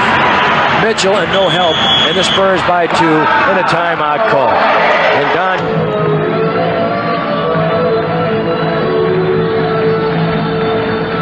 From late third period to now, the Bucks have been simply beat up on the night. The Spurs 63% in the third, the Bucks at 62%. And we've had that kind of a basketball game. Bucks did not turn the ball over, they say, in the third. I had him for 1. Brian Winters, Mickey Johnson, Marcus Johnson getting into the game now, out of forward position with Moncrief. Got Mickey Johnson and Bob Lanier. Brian Winters, tough shot, and he hit it. Over Mike Bratz, tough shot. He was also hit on the arms as he went up, and many times we'll see Moncrief get hit on the arm, and he's strong enough in the upper body, Eddie, he can stay right with the shot. Now we have Fagley in the game. He's guarding Brian Winters. He's probably, since he's quite a bit taller, he's in there to try to shut Brian down a bit. Nobody shut that man down tonight, Mike Mitchell. And we told you at the outset of the telecast tonight he would have to be a guy to watch. And a foul called on who? Mickey Johnson. Now we'll see the clear out here. Mitchell will get the ball. He's got a quick step. Look at this. He can turn and face the hoop, but he's got so much confidence in taking it to the basket. We saw the clear out, nothing baseline. Mickey tries to stay in front of it. I like that trade. Reggie Johnson and Ron Brewer going from San Antonio to Cleveland with Fagley and this man, Mike Mitchell, coming down here. I like it a lot because this guy Mitchell gives him a forward that can shoot to put opposite of Olberding, and when Olberding is in there, they've got a very nice front forward combination. Well, and don't forget Banks coming along. A guy like Paul Griffin is not a great player, but he fulfills a role here. They have a pretty good front line because of their forwards. They've got to get some better rebounding for the Bucks in this fourth period. Brian Winters down to Bob Lanier. Picked him clean that time as he was cleaned and pressed by Fagley. Sagging back in on Lanier. Bratz to Mitchell. He can open it to 4 and does. And the Bucks have got to get it going right now. Man, getting a little nervous in here, so that means it's time to reach for another Miller. Cool down. Tom Laniers. Miller time. Brian Winters. That's one of the few times, by the way, we've seen them dump back in and really out and out double team on Lanier. Moncrief has to go low with it. Fegley reaching in. You see the way they're sagging back to the ball. Buck's doing it at their end defensively also. These teams concentrating. And what really upsets you a lot as you see high-rise Lister come in, he replaces Mickey Johnson, is when people say they don't play a lot of defense in the NBA. All right, we're back to the live action now. Mickey Johnson out. Marcus Johnson handling as Brian Winters has got it. And the shot clock down to 17 seconds. Moncrief. Lanier wanting to go to him. There's your pivot screen. Rubs off Bratz. Moncrief in the lane. Pick and roll. Big Bob with a pump fake. Block shot by George Johnson. 2-on-2. Cleaned and pressed by Brian. Picked up by Mitchell. He's tough. Mitchell has been the man tonight. He has 32 points. And suddenly the Spurs with their biggest lead of the ball game with 7:19 to play. 6:21 to play. Bratz. Mitchell. Lanier. Played on by George Johnson. Come on, Bob. Got to get the lid off and does. Back to within one. And 5 straight points by the Bucks. I recommend it. Some of the fans behind the Bucks bench are giving the team a little bit of a static and or a little bit of static, and one of the officials here just went over there. Our history. 115 to 114. Here's Bratz. Bratz on the baseline on the backdoor drive. That's the third time his presence has been felt going baseline. 2 he scored, 1 he got the assist. Okay. I want to remind you that we may have made a mistake there. March 21 for that Nets day. March 21, not the 14th. I'll be there both. We said that we were erroneous in that. There's the save by Lister. They lead by 3. They could balloon again. Here's Fegley. He's a shooter, and block and foul as Alton Lister comes over there and nails him, and he gets the foul. Well, Lister came right back there and challenged Fegley, who's a very fine shooter. Here's a guy you do not want to put at the free throw line. Actually, Eddie, and we'll see it again. I thought Fegley really was in the position here to take a very forced shot. As you look at it again, I couldn't tell if he was hit on the arm. Doesn't matter. The official says he was. Puts him on the line. Fegley, as you've indicated, is a fine shooter. 85% career. But this year from the line, he's shooting 76. And he's got one of the 2, and they lead by 4. We're down to 5:15. 118-114. This is it. Bucks have got to score on each of these trips down the floor now. Time is running out. It's been a close game all night. Marcus back picks for Lanier, then goes out on top to get it. Oh, tough pass. That's a tough pass to pull off. George Johnson all the way over the back of Lanier gets the foul. And now for the Spurs, they have just picked up another team foul, and that is number 3 on them. And he's in. Gervin back in. Oh, boy. Yeah, you see how Stan substituted him, got him his rest, and here he is. Fegley out in that situation. The Bucks trying to get the ball to Lanier inside after a back screen was set on the line for him. There he is. Good pass by Junior Bridgman. Beautiful flashing across the lane. Nice pass, and Lanier with good hands for a big man banked it in. He's got 22. And he also held George Johnson on his back. Did not allow him to come up and play the passing lane. 118-116. Banks. Banks looks to the back door. Cutters, nobody there. Bratz has to come over. There's your jump switch. Marcus is out on Bratz. Now you got a mismatch. And it's Banks on, what do we have? Alton Lister. And they'll get Mike Mitchell a foul. And the Spurs will side front the inbound. That is 4 on Milwaukee with 4:37 to play. And Banks will inbound the ball. Picking up the action here, folks. Milwaukee with 3 timeouts remaining. Nope, 2 timeouts remaining in San Antonio with 3. Those are some important numbers to keep in mind. Bratz, they want to get to Gervin. They flash him weak side. Banks to the back door. Sealed off. That was Lanier. Good move by Lanier and knocks the ball out of bounds. And back to San Antonio. Lanier dropped down. He sunk down deep that time and took the play away from Banks. There was no foul and then knocked the ball away. Now, it's quite obvious that the Spurs are looking for Mitchell or the Iceman, George Gervin. The Bucks have done an excellent job the last couple of times of shutting that down except for the foul. And therefore, a guy like Banks or Bratz has then been taking it and looking for his shot as last resort. Now look at Junior playing Bratz out high, trying to force him to go back to that right hand. Don't want to give him a left. He's a natural left-hander. There's your screen. Mitchell's been hot. Now there's a situation he just pops out on the screen, and I think with Mickey and Marcus over there, they need to switch. It doesn't matter if they switch. The top man has to go out in the corner on Mitchell. Scott May unavailable, pulled hamstring. By 4, Bridgman forcing it a little deep, and nobody there to get the rebound. 120 to 116. Their biggest lead has been 6. The Bucks likewise. It's been that kind of a game. Bratz, he's done a pretty good job. Olberding has not been available. Neither has Paul Griffin. 2 big forwards. That's Banks. Oh, boy. Had time. Ball knocked away. They've got it back. Mitchell can't stop him. Hangs in the lip of the rim. There's Mitchell again. All right, Eddie. If you'll recall, about 7-8 minutes ago, I said, or more, about 9 minutes ago, I said one of the things the Bucks have to be very careful. Run some beautiful plays to get Lanier the ball in deep position. He's fouled that time. Oh, ooh, rolled it. He knew it. He lays right in there. And Bob Lanier with 24. Free throw shooting, Milwaukee right now is 22 of 30. They've missed 8, and those are big, while San Antonio is 21 of 24. Eddie, with Gervin and Mitchell and the offensive players they are, you sure don't want to go down to a last-second shot with them having the ball. Here's Bratz. They want to go to Gervin. They've isolated him. He's 1-on-1, now 1-on-2. He's got every shot you can imagine and then some. He had 3 people on him. Left-handed scoop. He just comes up with shots you wouldn't believe. And Brian Winters at the other end on Bratz. I like that matchup, John. I think that he can light Bratz up pretty good. All night long, and you know he can. He can get that shot, even though that was still a tough shot. Bratz is a good defensive player, but once you get him into position, you can shoot over him, and it's 2:30 to play in this game. Okay, look where they set up Gervin now. He's low box right, played by Moncrief. There's Bratz. Brian plays him over the pick by Mike Mitchell. Now the step-out switch, and you've got Mitchell all by himself, and a foul call on Mickey Johnson, and that's a bad one, John. That's 5. And they put the worst man they could possibly put at the line there for San Antonio.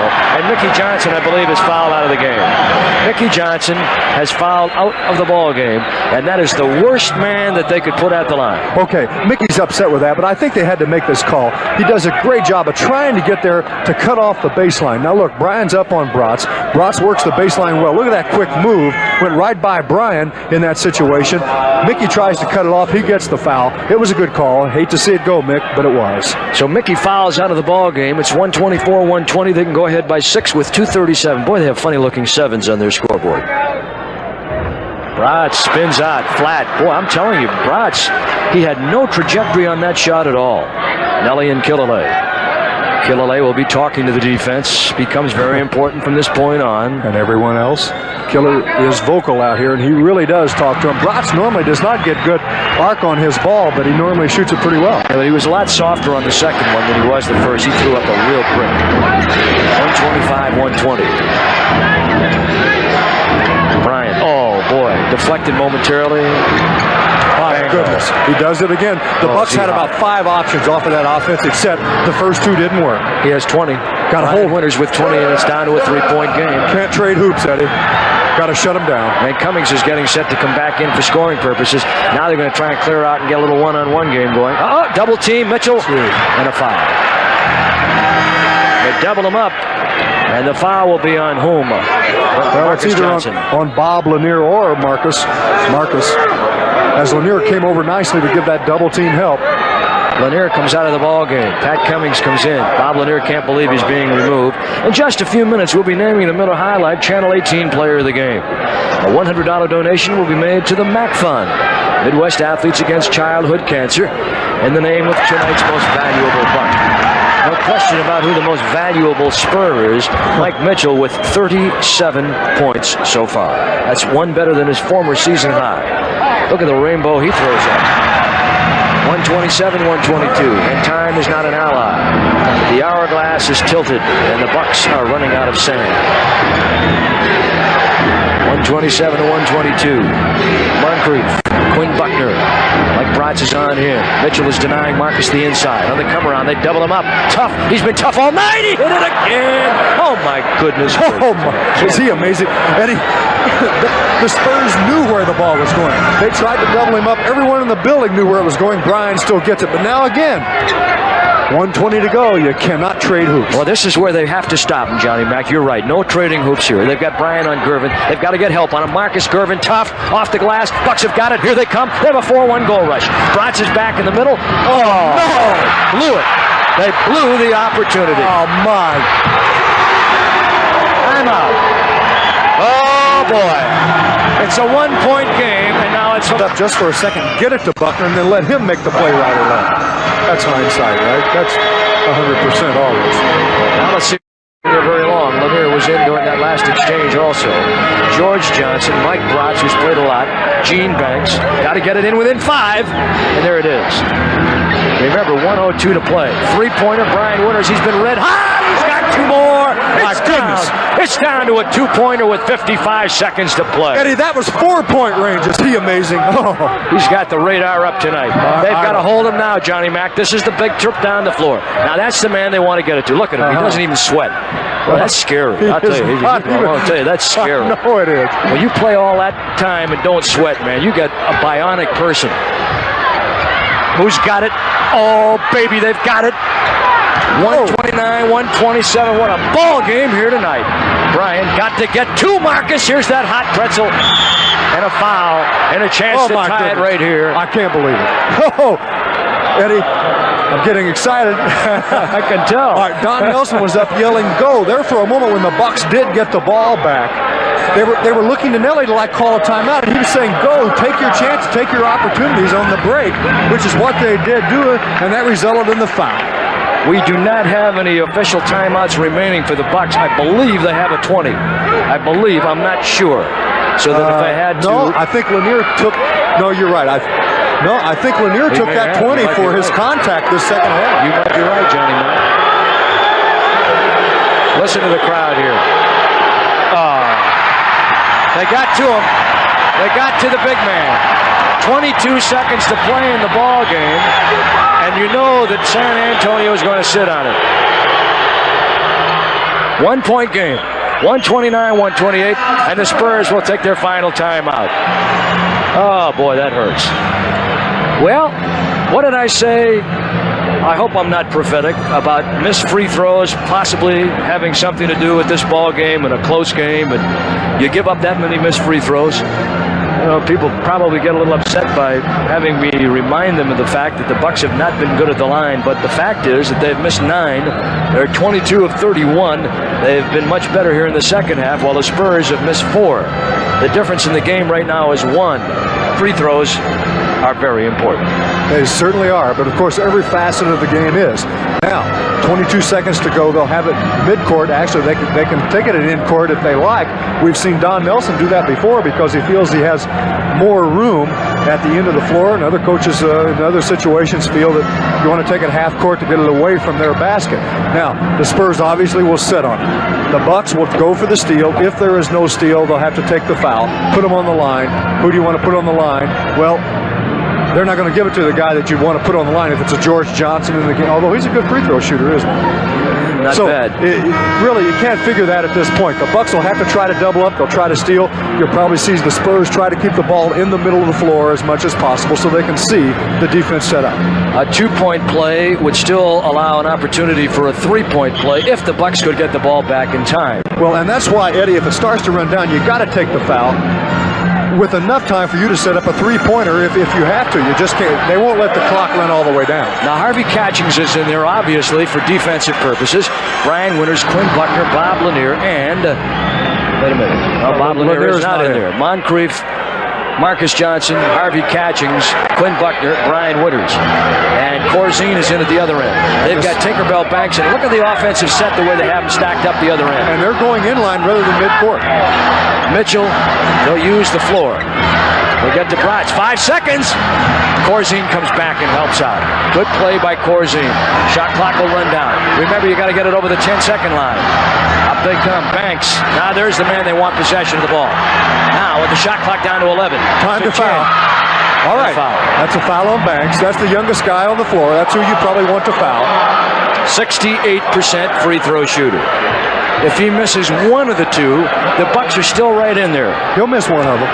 Gene Banks, 129, 128, 9 seconds to play. And there's Junior Bridgman coming in. And don't forget, even if he makes them both, the Bucks still have time to run some type of a 3-pointer. The only thing is, everyone in the state will know who it's going to. Quinn Buckner and Harvey Catchings come out. Moncrief and Bridgman come in. And we'll see if the torch is lit. It certainly was in the first half. Bridgman in the ball game tonight, 26 points. That matches a season high. Mike Mitchell will come out.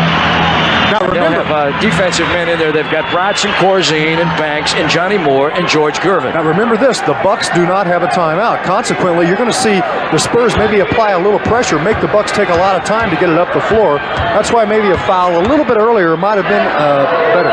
Here's the first one. Looks good. That's the tough one. They get easier after that. All right, we're talking to the young rookie from Duke. He's going to be a player. He's a second-round draft choice. Gene Banks. Ambition is to be the governor of Pennsylvania. First-team All-ACC. Last year averaged 16.8 and 6.8 rebounds a game with the Duke Blue Devils. This is the big one. Takes his time, bangs it down to the floor. Short. Oh.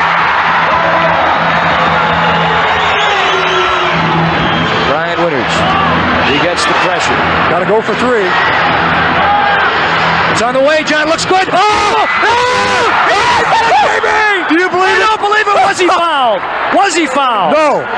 Oh, I don't believe it. I do not believe it. He banked it. Unbelievable shot. That is my hero. Boy, bring him out of the seats back in Wisconsin. Look at this. Look, everyone knows who's going to shoot it. I don't know why they don't even come up and double team him. Why guard somebody under the basket? It doesn't matter if they give up two. Look at that. In and out and in. It's a banker. It's a luck shot, Brian. I hate to say it, but when you bank it off from three-pointer, a little luck in there. Sidney Moncrief, Marcus Johnson. Marcus with one foul. Mike Mitchell is in there. He's been dynamite all night long. Mitchell with three. Gervin, he doesn't even perspire. I mean, he's scary. I'm telling you. He's got three, and they win the tip. Eddie, you tell me that three-point shot is not exciting and something to be in this game. And look at him. As Buckner and the Bucks come on down with a 2-on-1. He's got Marcus on the right wing. It evens out to 2-on-2, now 3-on-2. He's been there all night. Why not continue, Brian Winters? Why not continue? You got it going, don't you? 133. You came right out of your seat when he made that three-pointer. Oh, my goodness. I was right up behind you. Is there a laundry open tonight? 133-131. Score of the basketball game. Back to Moore. Down to Mitchell. Double team foul. Good if it goes. He's at the line for one. Boy, he's something. How about a hand from Mike Mitchell, folks? Has he been great? He's got 40 points. Unbelievable. Here's another look. He's something. He's everything we thought we said he was coming into the game and thought he was all along. This is his game, post-up play, and even post-up play 10 to 15 feet from the basket. How do you stop it? The defense was right there on him. Of course, the foul occurred, and he still puts it in. A three-pointer by Mike Mitchell. 134, 133, 4:25 to play. Bucks with one team foul in the overtime. On the fourth, you shoot the penalty. Brian again. He got hit on the arm, and he still hit it. That time he ducked behind the screen. The defense came over the top. Great screen by Lanier, and Brian dumps into the corner. He's a one-alarm fire, folks. He is that hot tonight. Every battalion in San Antonio would have a hard time putting that fire out right now. Rich Gervin. Crossover. Put him on an ice cube. Cool him down. Moore, Gervin, Brian. Lanier has to help. There he is. Brian picked and cleaned him, and then knocked it out of bounds. 3 seconds on the shot clock. They'll get 5 on the inbound. What do you mean put him on an ice cube? The guy lives in an ice box. Ice box? Is he cool, isn't he? Lanier knocked it away. Corzine got it anyway. Down to 4, down to 3. Here's Corzine wide open. Oh, my. Gervin with a tip, no block out. Well, how do you stop him? 136, 135. Yo-yo time in the OT. 3:37 to play in the ball game. Boy, am I enjoying this one. Lanier.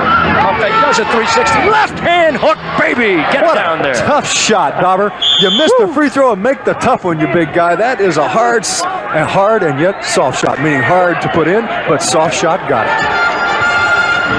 That's like one of Arnie's Dunkin' Donuts. Yeah. Nice and soft and fluffy, right? All good. 137, 136. By 1. 3:15 to play here in the ball game's overtime.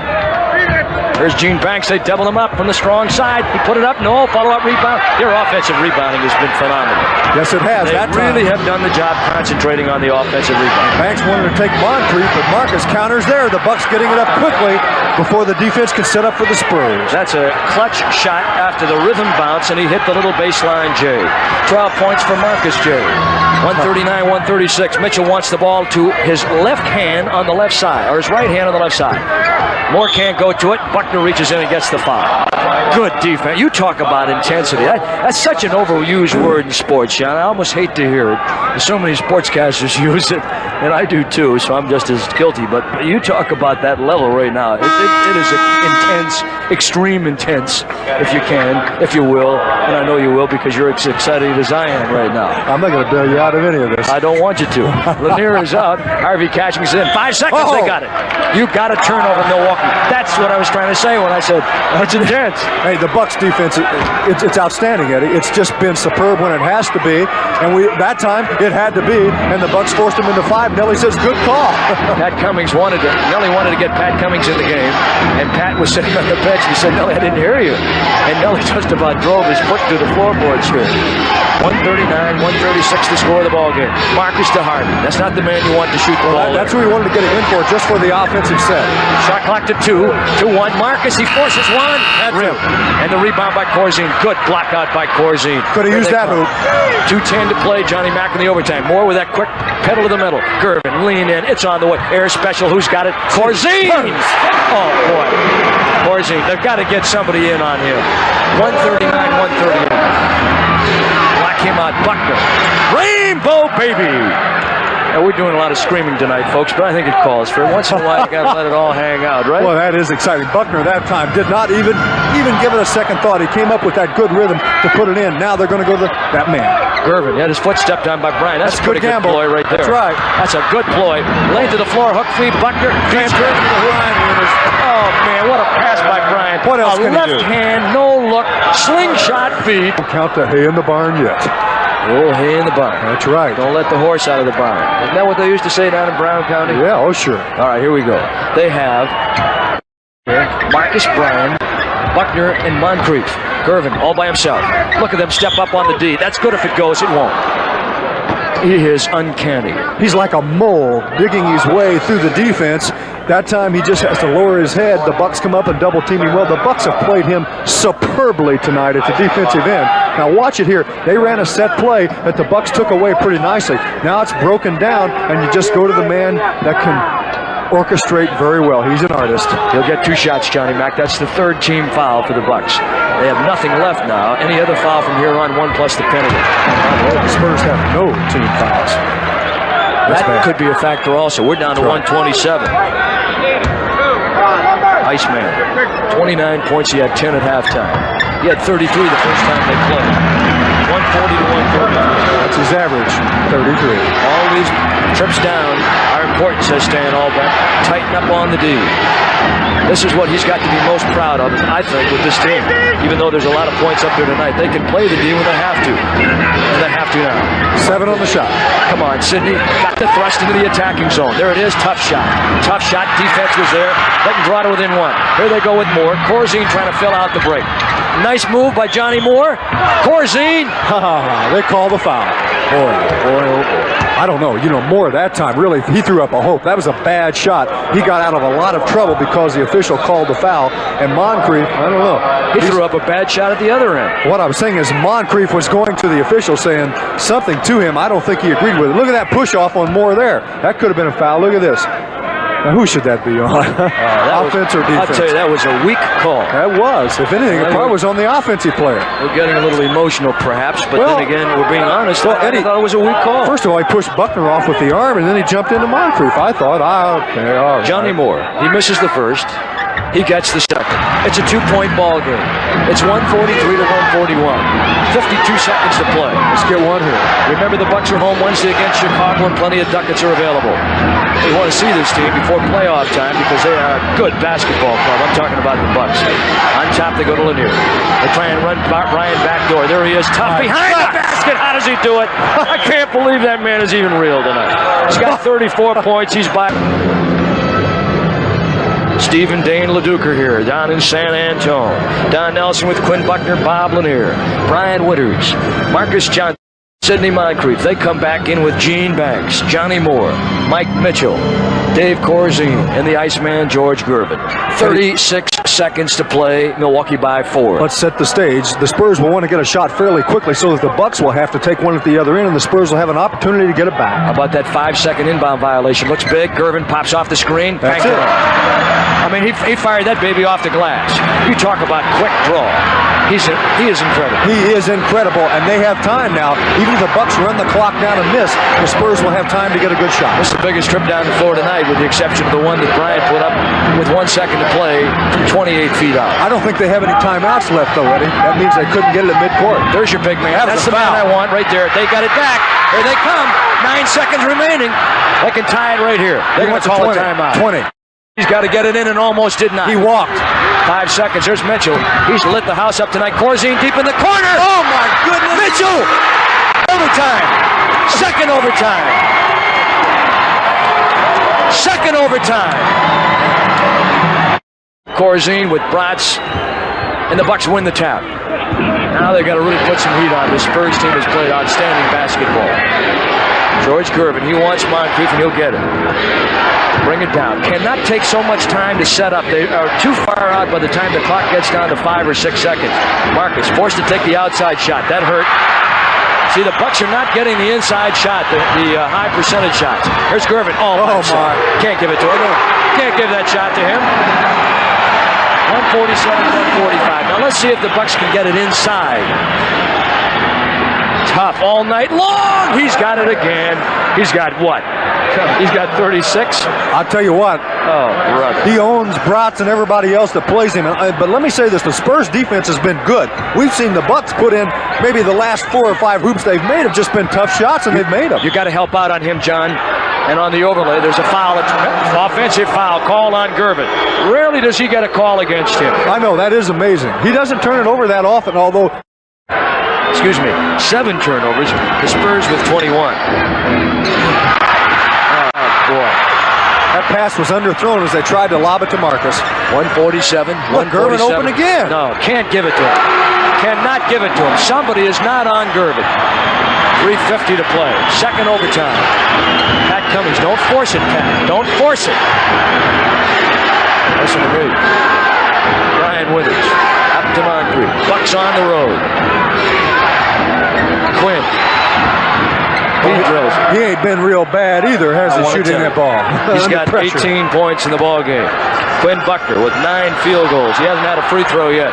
Let's see how this defense works now. 149, the score of the basketball game. Screen with Gervin and Mitchell. Who else would you want to work with? Got to help him out, John. Got to help him out. Well, they're coming over on the double team.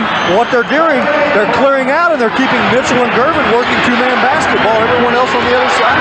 What a show we have seen tonight. Cummings, no sir. Kept live, they've got it. Fighting for it. Tie him up, somebody. Down to 2:57 to play. Remember, they were trailing by 5 with 1:37 in the first overtime and tied it. Mike Mitchell, George Gervin, the 2 people we highlighted at the outset of the show, and they've been great. On by himself again. Oh, boy, is he something. Is he something. They did a good job of releasing and going back to cover the other end. And Gervin's the guy they keep down under the basket as the offensive player under the press. Here's Bratz. Bratz looking for Mitchell. Marcus is on him. They flash Mitchell to the middle, and Corzine looking for him. They can't. The clock to 2, to 1. He fires one in desperation, and they get it back. And a 24-second violation. That's right. I think the Bucks may have caught a break there. Do you? I don't know. I think they caught a break. I think he got the shot away in time. Well, he got the shot away in time. Yeah. They got to call a jump ball. Durham, he blew it saying it did not hit the glass, but it did. Well, they do what they have to do. They call a jump ball. And Stan Albeck has got a legit complaint right there. Yeah, Mitchell had the rebound. And probably would have had an easy deuce. 153, 151. Who does the jump ball go between? It'll go to the, I think, to the centers. 2:06 to play. Right. Corzine and Lanier. This is the biggest jump ball of the night. And the Bucks win it. Lanier uses his body. He leans in with his body on the right side and kicks it with his left arm, which is away from the ball. There's the big man. He says, I want it. He's got it! Good night. 153 with 1:53 to play. 4 straight points by the Bucks now. And the Spurs. This is where they go to their setup offense. Deep, Brian, he picked it away. Good hands, up to Bridgman. He's got Bratz to beat, and he's fouled. And he'll go to the line. Super defense when the Bucks had to come up with it, and that was a smart foul on Bratz. Will he go to the line? Yeah, he'll go.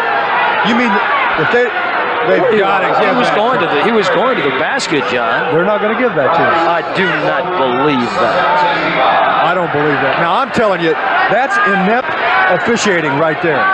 You cannot tell me that man did not have a tube. That's wrong, Eddie. For all you officials out there, that is wrong because I know you're complaining about us. That's wrong.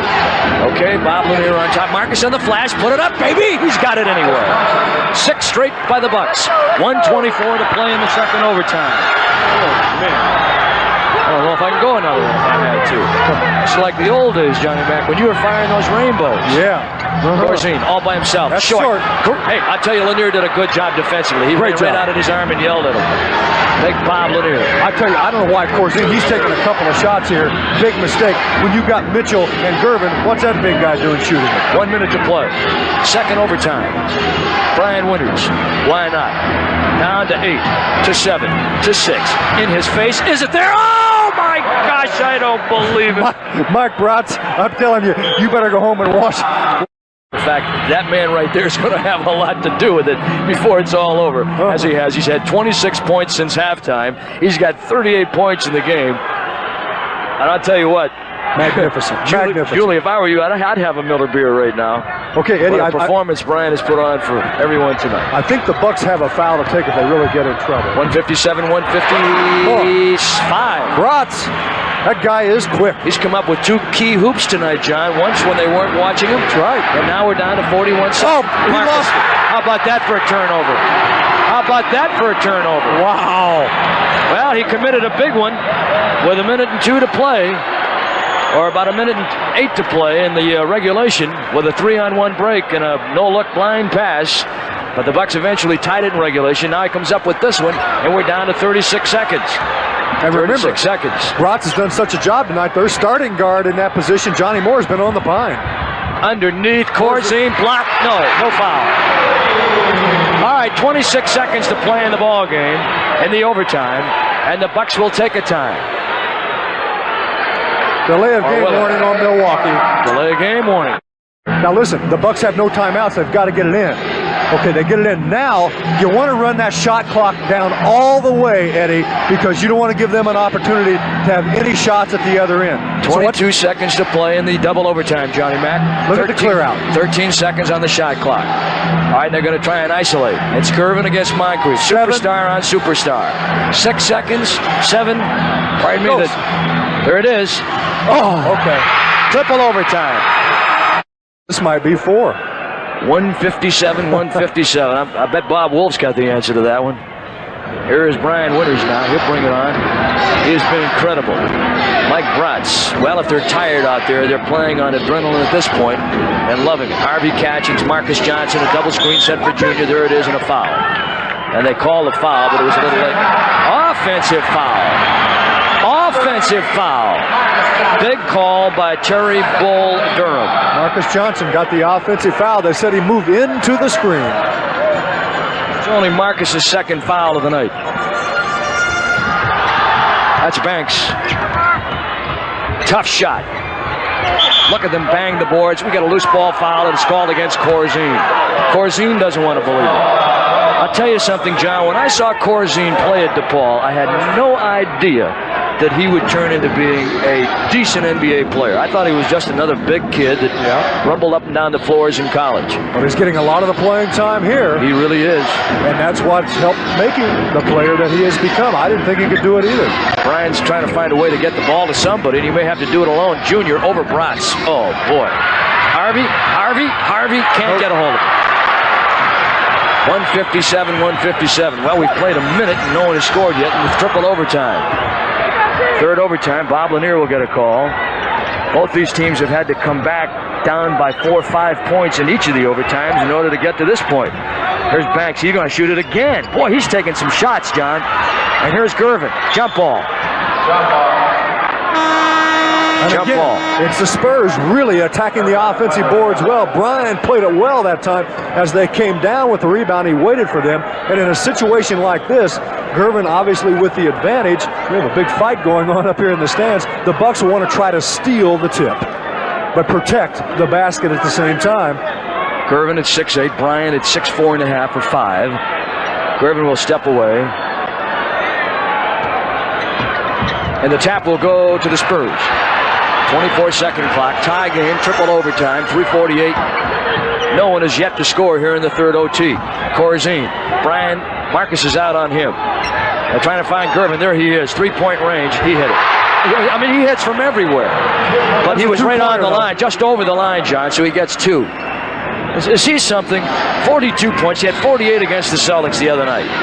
And he had 10 at halftime. And that was regular 48 minutes. That was not any overtime. Brian Winters. Missed that one? No. It's amazing. I love it. Mike Bratz is talking to himself and everyone else. That time, a beautiful back screen. He could not get out to him. And his teammates really not giving him much help all night long on Brian Winters. You think that Bratz is going to turn over at 4 in the morning and see Brian Winters' arm in his face? It depends on if he wins or loses. He's going to have nightmares about this one. How about that guy? Left hand hook by Gervin. Every shot that ever was conceived and then some. Yeah, everyone's going to see him. They double up Junior. He's got to get rid of the ball. Back to the weak side. Brian on Bratz. Great. Well, that's not there. That was blocked. That was blocked. And the crowd going nuts because finally Brian Winters missed one. He didn't miss it. It was blocked. There's a difference. 161, 159. Every trip down the floor means so doggone much. They got to keep it away from Gervin. And here's another guy that can shoot.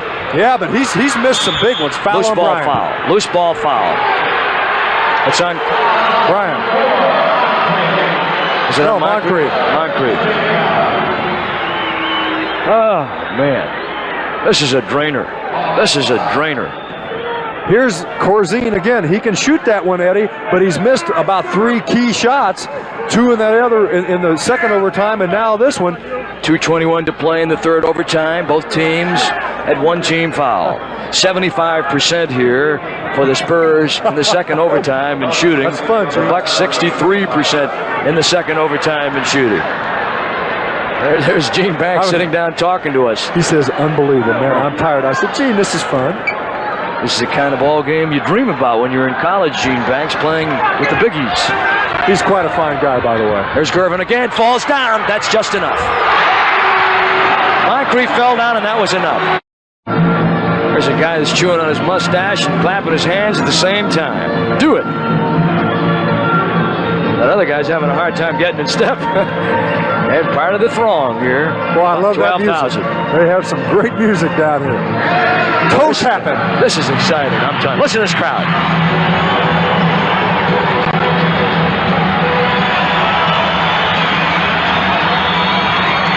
I tell you what, anybody that says the NBA isn't exciting after watching one of these games, I'll give you a number of a guy you can go see that'll charge you $60 an hour.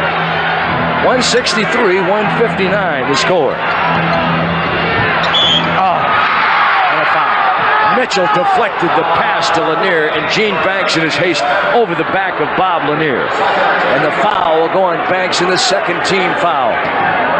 No, it isn't on Banks. Who is that on? I thought it was on Corzine. Corzine.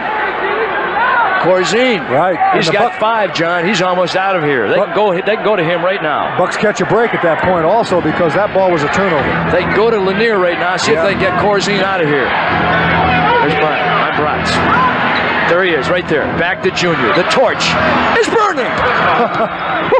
163 to 161. Do you realize how many pressure hoops so many of these guys have made tonight on both clubs?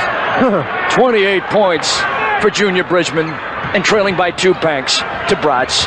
He's come up with some big baskets. There's Gervin again. He scored 8 straight here. or 6 straight in the overtime. There he is again. Got to give him some help. Look at that. That's a horse shot. And Buckner's got a one-on-one. Go. Now he's got a 3-on-3. Back to Bridgman. Don't force it here. Bryant. One time, baby. Oh, no. He's got it back. Shoot it. Try it again. Bridgman. This is a big time down, Moose. 163, 161. Junior lost the ball. There's Banks. And out of bounds by Milwaukee. Junior lost the ball. Oh, you talk about turnovers. And a rubber-legged Gene Banks. Can't believe that he lost that. Banks is certainly tiring a little bit. Buckner caught him as he went out. Magnificent effort by Buckner to get back in that situation to save an easy deuce. 1:08 to play in the game. There's there he is. 8 straight points in the third overtime by George Come Gervin. on, Bucks. The clock's running as they're standing there talking. Buckner. Confusion. The clock was running and the man let it go, and the Bucks have got a legitimate complaint here. Yeah, it ran, and that's why I was yelling. Yes, sir. That's exactly right. They're supposed to stop the clock after made baskets here at this point in the game, and they did not. And they want to find out right here. They've got to roll that baby back. You were looked up, Johnny. You said the clock is rolling, but it wasn't supposed to be rolling. No, that's right. I was really taken back. Well, I was too, because the last 2 minutes here. That's right. They're rolling it back 10 seconds. Well, he's trying to make up. But what I like is Don Nelson taking this opportunity to talk to his team. While the Spurs are out on the floor, and Stan Albeck is over talking to the officials. That's like taking a 20-second timeout and not getting charged for it. That's right. It's the same as 165 to 161. Triple overtime. 1:05 to play. Tremendous play on both sides. And they're going to come with a wall-to-wall. But the Bucks are going to get to Moncrief, give it to Bryant, he'll bring it up. Give it over to Quinn. Down to a minute now. 4-point ball game. Here's Moncrief, tries to curl, go back door. Bridgman. No, sir. Out of bounds to Milwaukee. Gene Banks doesn't believe it, and we have 49 seconds to play. Third overtime. Buckner out, Marcus Johnson in. So that means they'll move Moncrief back. No, he was there. What do we have? No, Moncrief was playing forward in that situation. Okay. All right. Bryant. Leap in leaner. Off the iron. Volleyball time. Who's got it? And a foul called against the Spurs. No, I think it was on Bob Lanier. Loose ball foul on Bob Lanier for tipping it out that time. Yeah. All right, 41 seconds to play in it. Bucks in trouble now, Eddie. Brian with the lean in that time. You see the Bucks and the Spurs keep it alive. Lanier with the foul right there. Brian Winters has missed his last 3 fouls, or last 3 shots. Now the Bucks are trying to foul somebody to get the ball back. They need it right here. There's Mitchell. He's all by himself. Oh, big rebound by Banks. And they've done it quite a bit tonight. Now they can eat the clock up. The Bucks in trouble, 4 down. 165, 161. Down to 12 seconds. Mitchell, Corzine, goaltender. 6-point lead, San Antonio. And the third overtime. And the Bucks will take a time. And they are a weary group here tonight. Oh, what a game. And on the cue from our very exciting producer, Jack Stratmeyer, we're going to throw it away right here. 167, 161.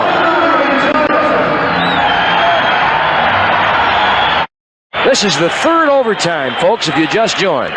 Bucks have established a new record for most points scored in any kind of a game. As Buckner will inbound the ball, they're trying to free up Bryant for a 3-pointer. And he's fouled by Bryce. Well, that's one way of getting rid of him. And that'll put Bryant at the line.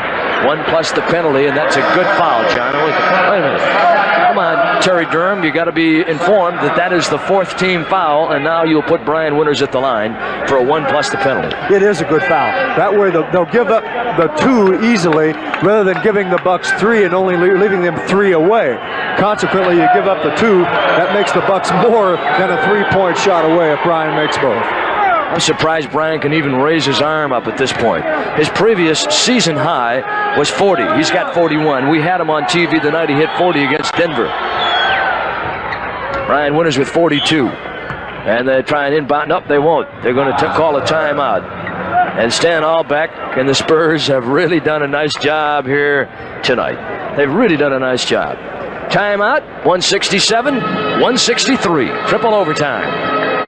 The Bucks have only had 11 turnovers all night long. They had 7 in regulation, which was the lowest that they have had all year. But 3 of the turnovers have really hurt them tonight, Johnny Mac. 2 by Marcus Johnson and 1 by Junior Bridgman have been very important. Plus some missed free throws. And the Bucks commit the foul with 6 seconds to play and down by 4. And they're going to put Mitchell at the line. And the Bucks do not have any timeouts remaining. We have 1 remaining for the Spurs. Mitchell can put them 6 up, which is still 2 3-point plays away. It would be tough at this point. Very. Not impossible. Marcus Johnson, Junior Bridgman, Quinn Buckner, Brian Winters, and Sidney Moncrief. And as you can see, they've got a very small team in there. Biggest buck on the floor right now is Marcus at 6'7". They have Corzine, Bratz, Mitchell, Gervin, and Gene Banks. Banks has played a lot of ball. I can see where he fits into Stan Albeck's future very nicely. This is 44 points for Mike Mitchell. This is his high watermark for the year. 36 the previous. Not out of ice it. Might be in the Amanda now. 5 seconds. Junior's got to get one away. There it is. That's got it. 1 second to play. 169 to 166. Gervin will hold, and it's all over. What a ball game here in San Antonio tonight. Triple overtime, and the Bucks lose. But they put on a magnificent show for a crowd of around 12,000. And it is unfortunate that some turnovers at the wrong time have hurt. But the Bucks put on one whale of a show for these folks here tonight. And they come away short and have now lost only 10 times on the road this year. But you saw perhaps one of the best ball games you've ever seen. On the backcourt foul with no time remaining, Gervin at the line. He'll get a chance to shoot 2. So the final score is not in the books yet. 171, 166. There it is. And George Gervin, with 50 points in the game. He has had 98 points the last 2 games. And what do we have here in the triple overtime for Gervin? He had 10 points in the 3rd overtime to lead the Spurs to this win here tonight.